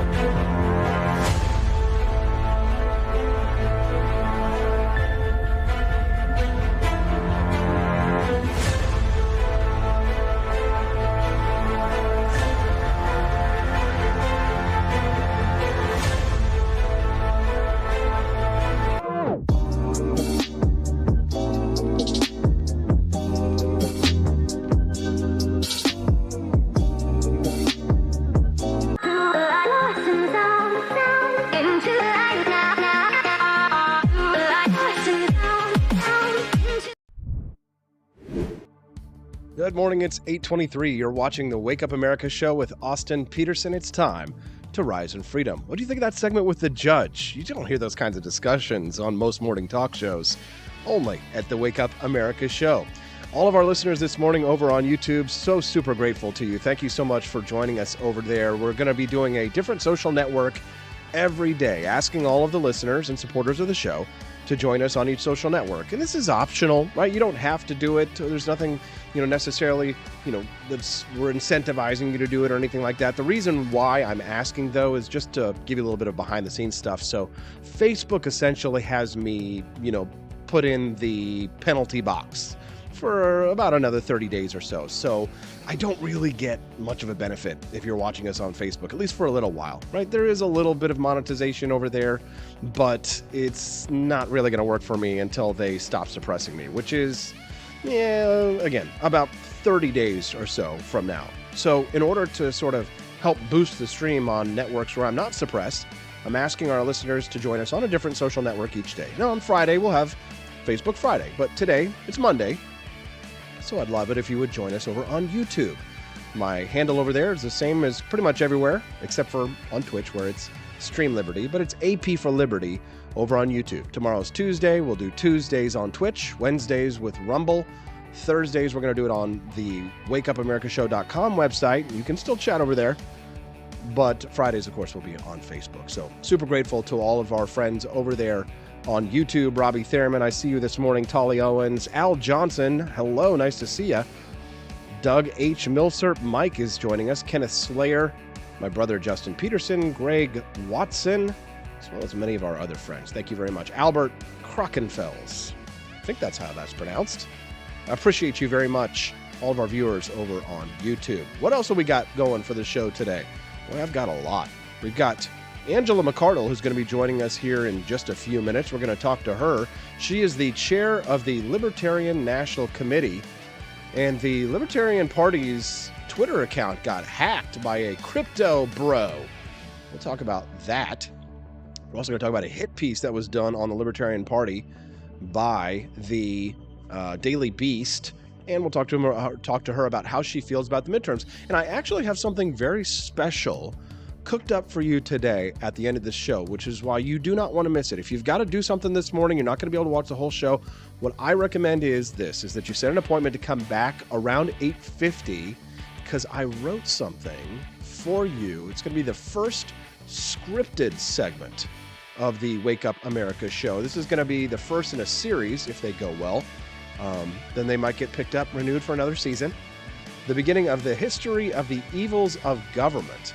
And today, I'm going to be talking to you and reading to you a script that I wrote about a little-known law from the 1800s, starting in the 1800s, called the Ugly Law.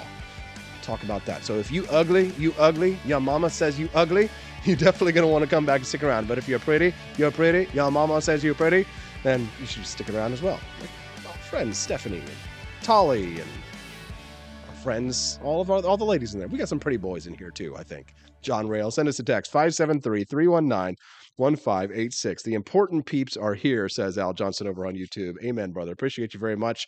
Our friend, the Rev Cam, is checking in from Tampa. Hope you're doing well and made it safely through the storm, and all of your friends and family as well.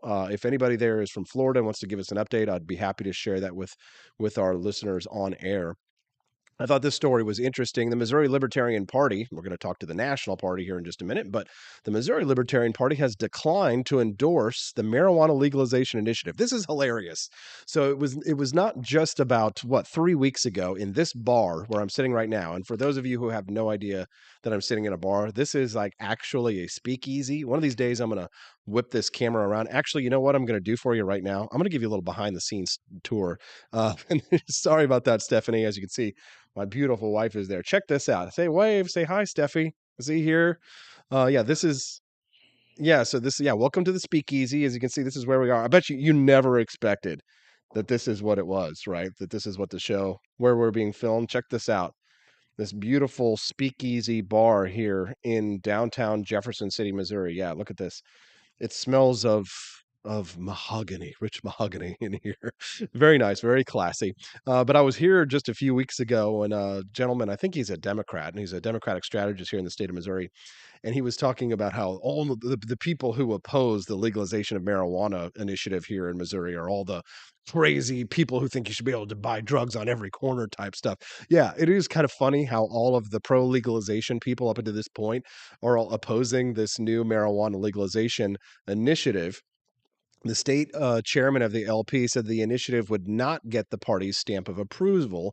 This is going to be Missouri voting on Amendment 3 this fall, which, if passed, will legalize the possession of recreational marijuana. Currently, there's about 19 states and Washington, D.C. that allow this, with the possibility of even more states with it on the ballot this year. Ironically, though, the Missouri initiative is getting a pushback even from otherwise sympathetic sources. Amendment 3, sponsored by Legal Missouri, would legalize adult use of marijuana, boost state tax revenues. How do we feel about that? And reduce the illicit market for weed. The proposal will remove state laws against purchasing, possessing, consuming, using, delivering, manufacturing, and selling marijuana for adults 21 and older. It also allow anyone convicted of nonviolent marijuana-related offenses to petition for expungement and, if necessary, release from incarceration, parole, or probation. Sales would be taxed at around 6%, and Missourians would be limited to 3 ounces for personal use. Think about all the people who are going to get busted between now and then. It's just, if you're thinking about getting into the business, maybe wait a few months before you do something like that. There was some guy who got busted for marijuana here with a suitcase, but what do you call those things? It's a hand case. Good God, Steph. A briefcase. Yes, thank you. You could text the show. Thank goodness my wife is here to help my failing memory. 573-319-1586. It must have been from all the beer that I drank at Oktoberfest over the weekend. All right, it's time for us to go. I'm going to talk to Angela McCardle when we get back. We'll ask her about the legalization of marijuana around the country. She is the chair of the Libertarian National Committee, after all. What do you think? If you have a question for her, send us a text, 573-319-1586. That's 573-319-1586. When we get back, feeling good. When we get back, we'll talk to Angela on the Wake Up America Show at wakeupAmericaShow.com. Hello, my name is Kelvin. Welcome to Frenchy Bush. This is my Dee-Dee's website. Now I've decided to speak to you with my real voice for the first time ever to tell you about how cool Frenchy Bush is. But I've decided that this is the perfect opportunity to share with you. Frenchy Bush is a good website. You should follow us on socials. If you like Frenchies or any kind of bulldogs, me and my new brother George are going to try to make your life more fun. Hello, I'm George. My neck isn't really thick yet, but it will be. We are so glad you're here. Please ignore my floating eyeball. It helps me spot predators who might be approaching from the sides. Dee-Dee made Frenchy bullshit to review things that he uses on me and my brother to tell you if it's good or bullshit. Take this collar, for example. Dee-Dee really likes it. Dee-Dee said it's really handy because us Frenchies got thick necks. Need something really tough. People think Frenchies are little, but if you look at us from below, you can can see we are really pretty buff. Beefcake, yes. Look at my creamy thighs and chest. Yes, you like that? Big brother, please focus. Frenchie Bush. Please follow us for more great content and read the Frenchie Bush blog for more fun and cool stuff.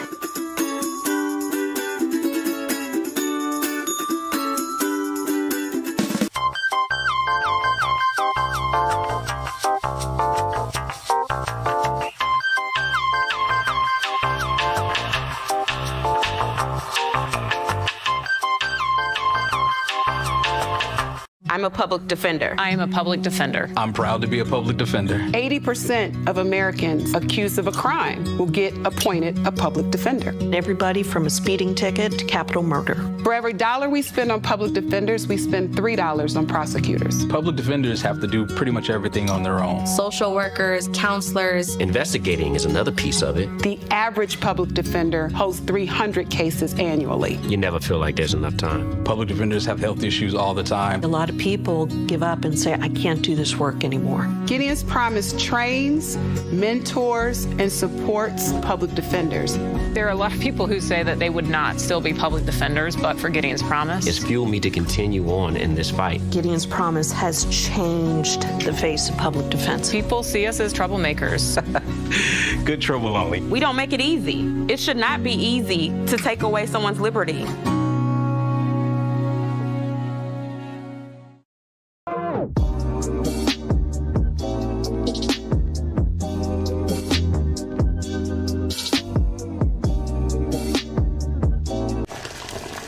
Ever hear the one about the frog?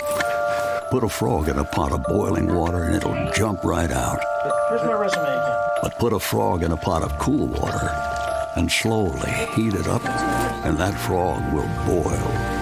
It's a lie. But as a metaphor for us and all that we go through as veterans, The real-world experience. it's a story that rings true. We make excuses for how we feel. We push everything down. We tell ourselves the lie that it's easier to stay in that boiling water, to disconnect. And some days, maybe it is. But you've never been interested in easy. Make no mistake, reaching out is hard. Do it anyway. You're not alone. You've got this. You are not a frog. Find resources at va.gov/reach.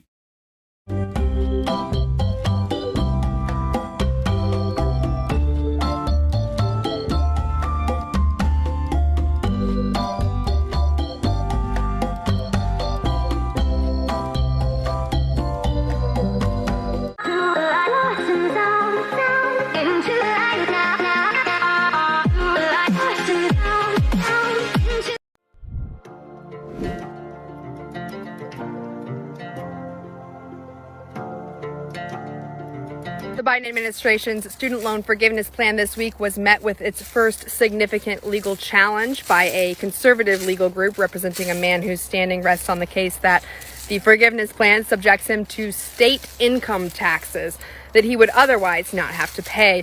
This man belongs to a subset of student loan borrowers who is enrolled in a public student loan forgiveness program, which promises automatic student loan cancellation. The trick with these lawsuits around the student loan forgiveness program is that current Supreme Court precedent requires that a plaintiff prove current or future injury or harm, which could include financial injury, even if it's as little as $1. Now, I know what some of you are thinking, and I hate to break it to you, but taxpayers as a class cannot sue based on their opposition to a government program and their resistance to help fund it. So in response to this lawsuit this week, the Biden administration announced that their student loan forgiveness program will have an opt-out option for anyone who chooses not to participate.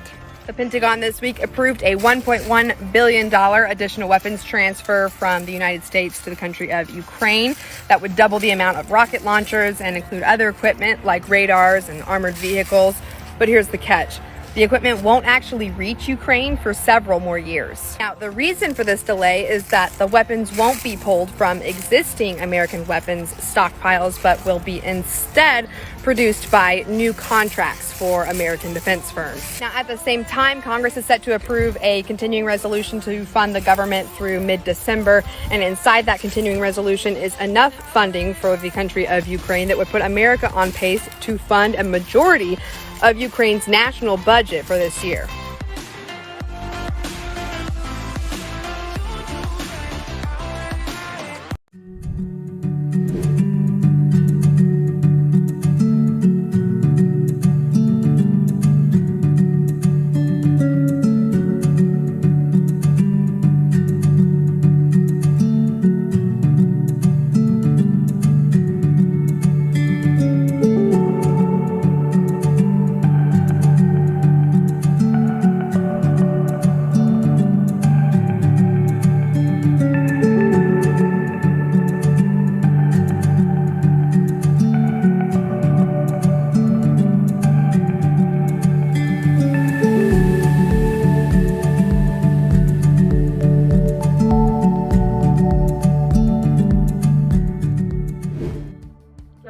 Sorry about that delay. You can see we are now live.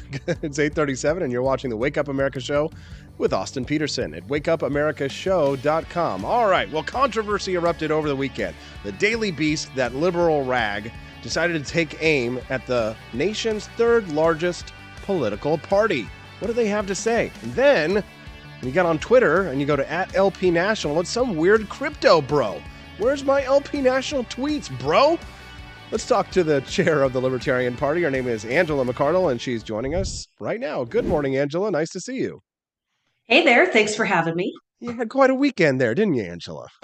I did. We've had a very busy week in the Libertarian Party. What was the thrust of this piece over at the Daily Beast? Their big complaint, because I saw that Mises was trending on Twitter over, I think probably for the first time ever, some dead Austrian economist. I'm like, oh my God, the world is finally waking up. But no, it was just tied into some caucus that had something to do with, I don't know, a takeover of the Libertarian Party. What was this article all about?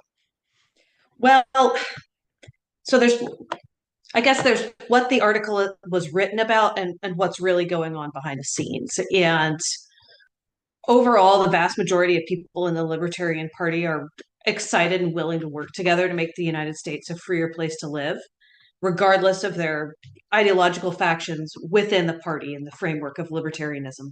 But there is a very small, extremely resentful faction that resents the Mises Caucus takeover, and they don't believe that following the organization's rules and bylaws is important. And the efforts of that faction are what we are seeing play out in the Daily Beast article. This is very much a case of the woman in the story with King Solomon, where she screams that the baby is hers, and the two women are fighting over it, and eventually one of them says, "Cut the baby in half," like agrees with King Solomon. I don't care if she can't have it, if I can't have it, no one can. Mm-hmm. Yeah. That's the attitude that you're seeing play out in the Daily Beast. These people would rather smear and destroy the organization and tear it down instead of see someone else be in charge. So why would the Daily Beast take an interest? I mean, for those of you who are tuning in who don't know, the Daily Beast is a liberal news magazine who covered extensively the takeover of the Mises Caucus and flung around a lot of accusations at the new ownership of the LP. Why do you think that they took such an interest in it and considered this newsworthy? Well, it's interesting. The Daily Beast has published articles written by opposition before. They've published articles written by Nick Sarwark and some of the other people who work at Cato. I think that they're a gossip rag, and they're really excited to tear anyone and everyone down. And if they see another political organization making gains in opposition to their own values, they're happy to jump on that bandwagon. I don't think they're particularly good people. If you're just tuning in, we're speaking to Angela McCardle. She is the chair of the Libertarian National Committee. You can text the show at 573-319-1586. So, would you say that overall that the ideological makeup of the Libertarian Party has changed in recent years, and in part due to this caucus that has taken it over? Yeah, absolutely. It's over the last 4 years, the party has become much friendlier to people who are more socially conservative. And some people argue that it's taken a right-leaning direction. I would say that we have actually just taken it back from the people who started steering the party aggressively to the left about 15 years ago. Yeah, I'm not entirely sure of the ideological makeup of the Mises Caucus because I obviously left the party in 2017 and joined the GOP. But I can tell you definitively that at the time that I was there, that the largest group of people who were opposing me there, were what people might consider left libertarians, or people who their main gripe with the Libertarian Party was that it was too overtly libertarian. Their biggest issue with me, I remember getting screamed at by a group of Gary Johnson supporters because I didn't support driver's licenses, and how was anyone going to take the Libertarian Party seriously if we didn't support driver's licenses? I don't know. But then, of course, they did go on in 2016 to get the highest vote total yet. So I guess, in the sense of fairness here, Angela, I mean, noting that in 2016 that the Libertarian Party did get its highest vote total ever, and that in 2020 that amount sank back down, to what would you attribute that? Oh, I think that in 2016, there was an incredible opportunity. People were really polarized and turned off by the two major presidential candidates and wanted to check literally any other box on their ballot. So they did. We did not see that translate into a groundswell of libertarian activism. We had maybe 7,500 additional new joins to the party. And a lot of those tapered off over the next 2 years. People didn't renew. There was no fantastic, enthusiastic interest in libertarianism. It just didn't happen. It's an electoral blip. I was happy to have it. That definitely helped with technical things like maintaining ballot access. But I have yet to see any evidence of it moving the needle further in the direction of liberty when it comes to the United States. Now, if you're just tuning in, I'm speaking to Angela McCardle. She is the chair of the Libertarian National Committee. You can text the show at 573-319-1586. One listener texted in and said, I was in the call with the LP. They declined to support it because of the regulatory system, but they won't come out against it. Not quite sure what you mean there, friend. Another listener texted in and said it's because of Nick Sarwark. Yes, he does play an excellent villain. You can text us as well, 573-319-1586. Angela, when I think of the Libertarian Party, I think of them as being much more tech savvy and much more, tech forward leaning than perhaps, Republicans or the Republican Party who, with their conservative ideals, they're really playing catch up online. So I was a little shocked and surprised, and I might say a little disappointed though, even though I am a Republican, seeing that the Libertarian National Committee had their Twitter account hacked by some crypto bro. Haven't you guys heard of two-factor authentication? Yes, and we had it turned on, which made this especially unusual. So I was actually watching the whole thing happen in kind of in real time with my staff as they got an email notification that 2FA had been turned off, and then their password, their email address changed, and then access cut off. So it was very unusual what happened. And Twitter's actually doing their own internal investigation because they thought it looked really suspicious too. Now, the poor crypto bro who hacked our Twitter account, he was also a victim of hacking, and we've did our own little Sherlock Holmesing on that, and it was far worse for this poor guy because his followers were like ripped off, and people were still giving him money, and what a big mess. So we don't know who's So he behind wasn't it. the one responsible for the hack. I No. was going to say we were all chatting over the weekend, gossiping as we do online and like what's going on, and we all thought that it was this guy. But then I thought to myself, why would you do something like that that's so obviously criminal and then post your face up there? So it was actually someone who was using him as sort of like, a warm and fuzzy face, familiar face, so that people Yes. would feel comfortable with whatever scams that the account was tweeting. So have you all regained access to the account? Not yet. I'm hoping that we get that back today or tomorrow. The account is locked though, and we've been in communication with Twitter. There were only a couple of people who had access, by the way, and none of their personal data has been leaked or hacked, which also made it additionally strange, right? Because when you have multiple accounts on Twitter, they're leaked, and you could usually get into one if you can get into all of them if you get into one. So very interesting.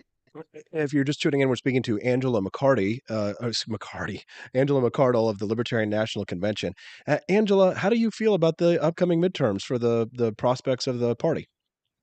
I feel really optimistic for a handful of states like Alabama. They have worked really hard. They've regained ballot access, met signature requirements, and they've got some really good candidates. So I'm very optimistic about that. I'm also very optimistic about a candidate in West Virginia named Austin Lynch who's running. He's got really good opportunity. We've got a handful of candidates. There's one in the Libertarian Party of Nevada who's also running. These are state level races, and I'm really excited that people within the party seem to recognize now that this actually requires a little bit of political strategy. You don't just put up some whack job and scrape in 3% of the vote and get excited. So we'll see what happens. Angela, is there anything else that you think our listeners should know before I let you go? I would say just follow the Libertarian Party on social media. We're still on Facebook and Instagram. We're doing an excellent job, and watch for us during the midterms. We're going to be doing a candidate fundraiser in a couple of weeks and a membership drive after elections. Angela McCardle, you rock. Sorry about all the controversy over the weekend, but that's what it means to be in politics. Thank you for your time today. Thank you. Thank you. Have a wonderful day. She moved to Texas, if you can believe it. Now, she was in California. Now she's in Texas, which might mean we actually can get her on a little bit more often. Don't you like Angela?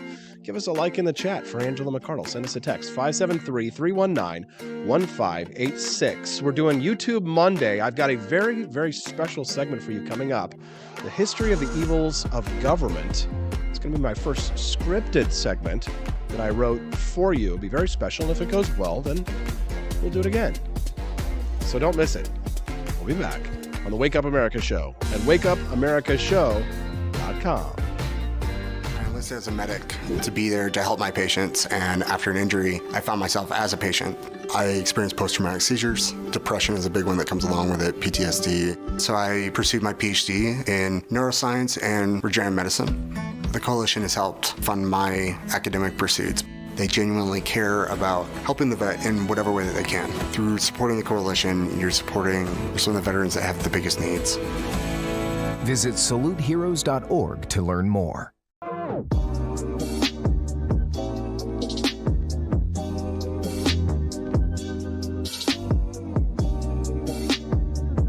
If there wasn't going to be somebody who was a fiery champion of liberty, somebody who would get out there and who would be aggressive, and if they wouldn't do it with more fire or passion than I had, then I would go and I would fight this battle for us.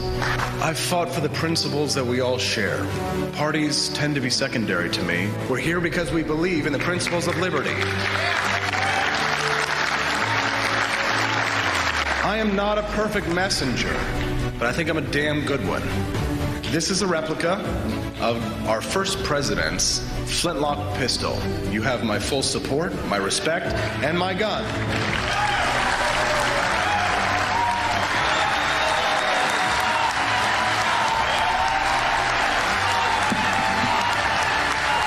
Thank you, Governor.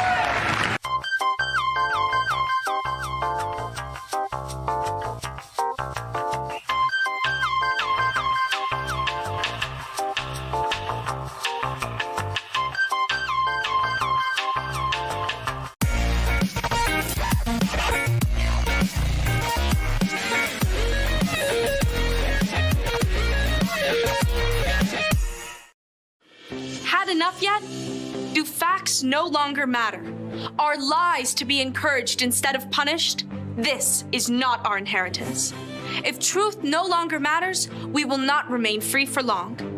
This is our generation's challenge, to defend our founders' hope that we the people could self-govern if we defend our right to get the facts. And right now, we're building the only defense of free people have. The facts on every politician, every position they held, every statement they've made, every vote they've made, and any cash they've taken. It's the real history on those now pandering for your vote. There are hundreds of young people building our defense right now, and they need your help. We all have our passions, but as our ancestors knew, when events become so foul they threaten us all, we must stand and defend each other. Please, have our backs. Join us at votesmart.org.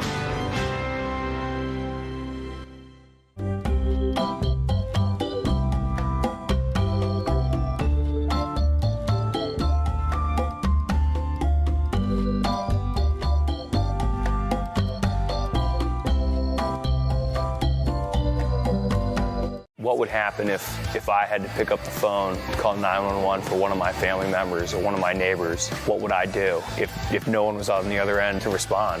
What if there was no 911? So you can be a part of the solution. Anybody can be a firefighter. Male, female, younger, older. We have school teachers. We have leaders in business.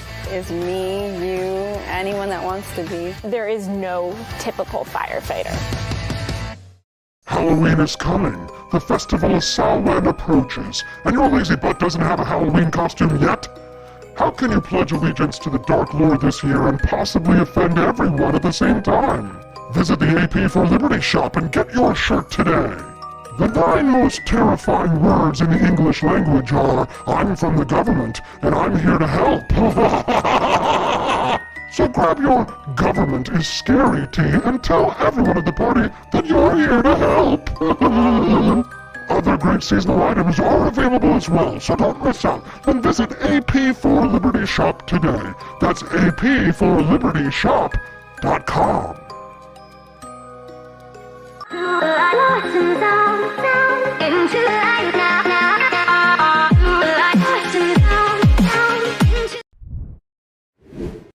Good morning, Rise and Freedom. It's 8:52. Welcome to the Wake Up America show with Austin Petersen. Today marks the beginning of a series of scripted segments devoted to detailing the history of the evils of government. My first story details the all too common scenario of how some policies with the best of intentions only perpetuate the evils that they claim to attempt to end. This first story deals with a eugenics policy that existed from the late 1800s to the mid-1970s. This is a story of ugly laws. In 1916, a Portland woman called Mother Hastings was told by authorities that she was, quote, too terrible a sight for children to see. The LA Times reported in 1917 that her crippled hands had disgusted members of her community, and she was given money to leave town. She complied, but sadly, Los Angeles was considering enacting their own version of this law that had restricted her access to urban space in Portland. Ugly laws were municipal statutes in the United States that outlawed the appearance in public of people who were, quote, diseased, maimed, mutilated, or in any way deformed so as to be an unsightly or disgusting object, end quote. That was verbatim from the Chicago City Code of 1881. These laws targeted those with disabilities, the homeless, and vagrants, and were actively enforced and written from the American Civil War to World War I. And they were part of ideas which had become popular during the Progressive Era.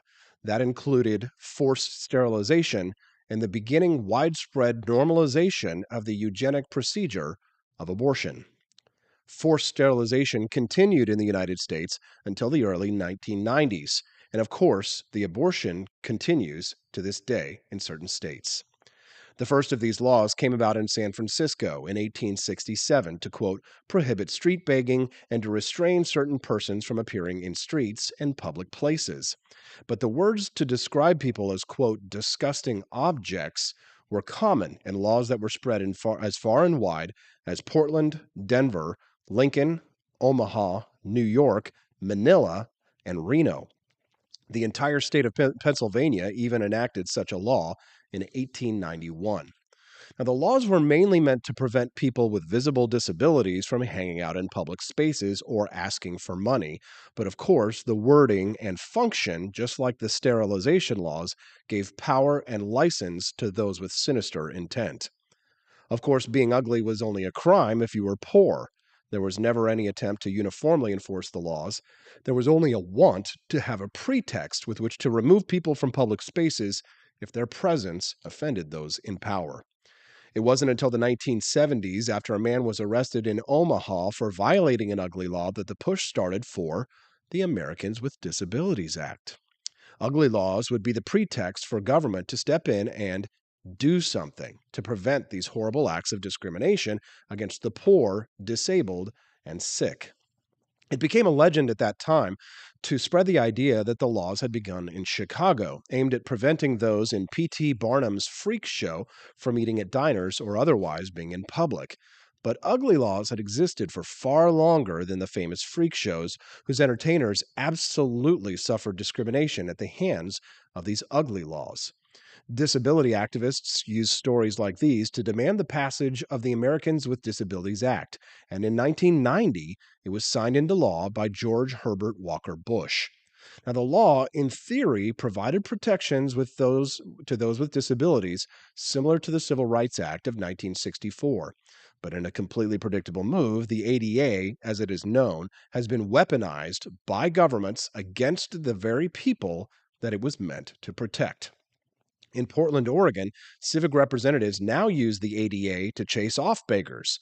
The, quote, sidewalk management plan was pushed by then-Mayor Sam Adams to create a, quote, pedestrian use zone with a justification basis in the ADA.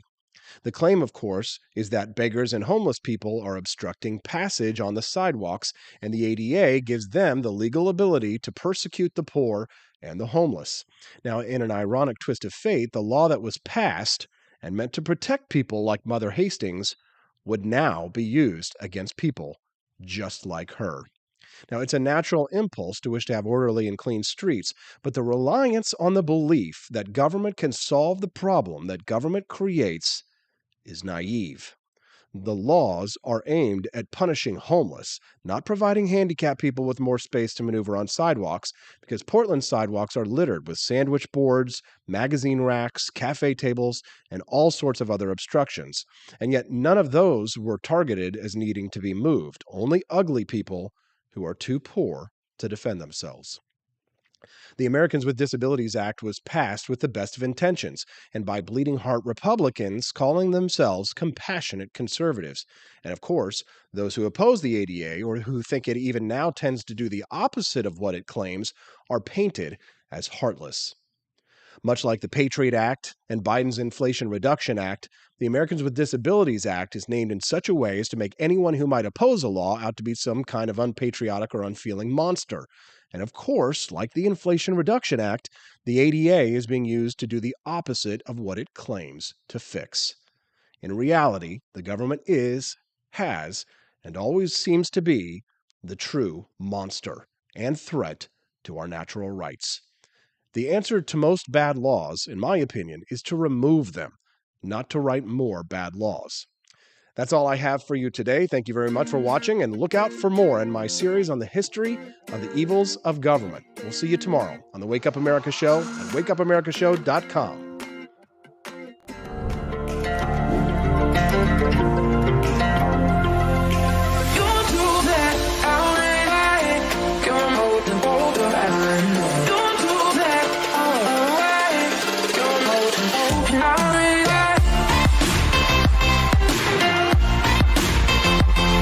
It's morning again in America. Our country is prouder and stronger and better.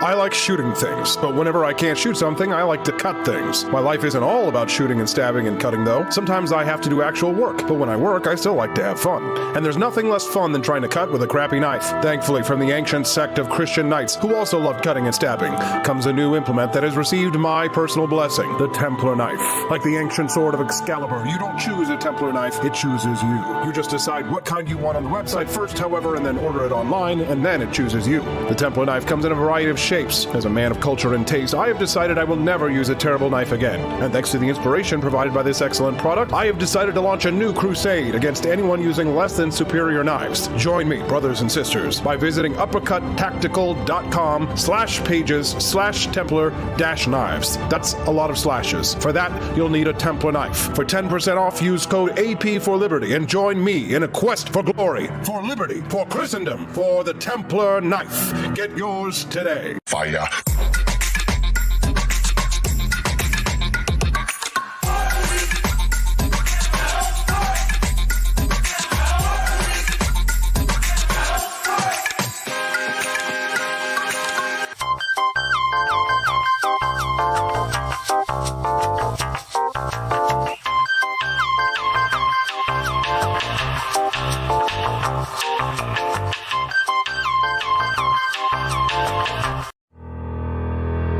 Your printing company stinks. They charge you too much money and they don't love America enough. We've got the solution. Patriot Printing USA. Whether you're running for office, saving souls, or just need business cards that will get you the new job you've been looking for, Patriot Printing USA has got you covered with the best prices around. Palm cards, brochures, bumper stickers, door hangers, you name it, we've got it. PatriotPrintingUSA.com. That's PatriotPrintingUSA.com.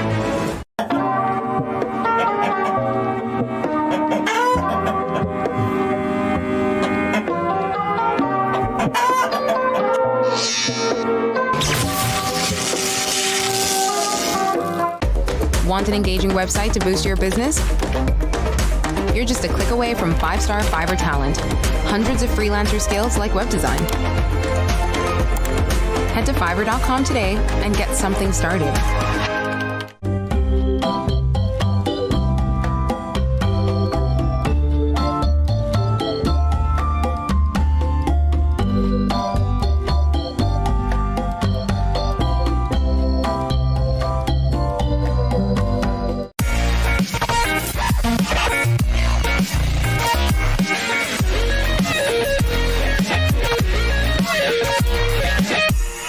Average Americans are turning into conspiracy theorists at an unprecedented rate. Flip City Magazine was created for new converts to aid in their in-depth research along the path of absolute truth. We offer the hardest-hitting news and opinion delivered uncensored in print directly to your door. Display proudly on your coffee table or hide discreetly under your mattress. Flip City is the magazine they don't want you to see, much less read. Subscribe to Flip City Magazine today at flipcitymag.com.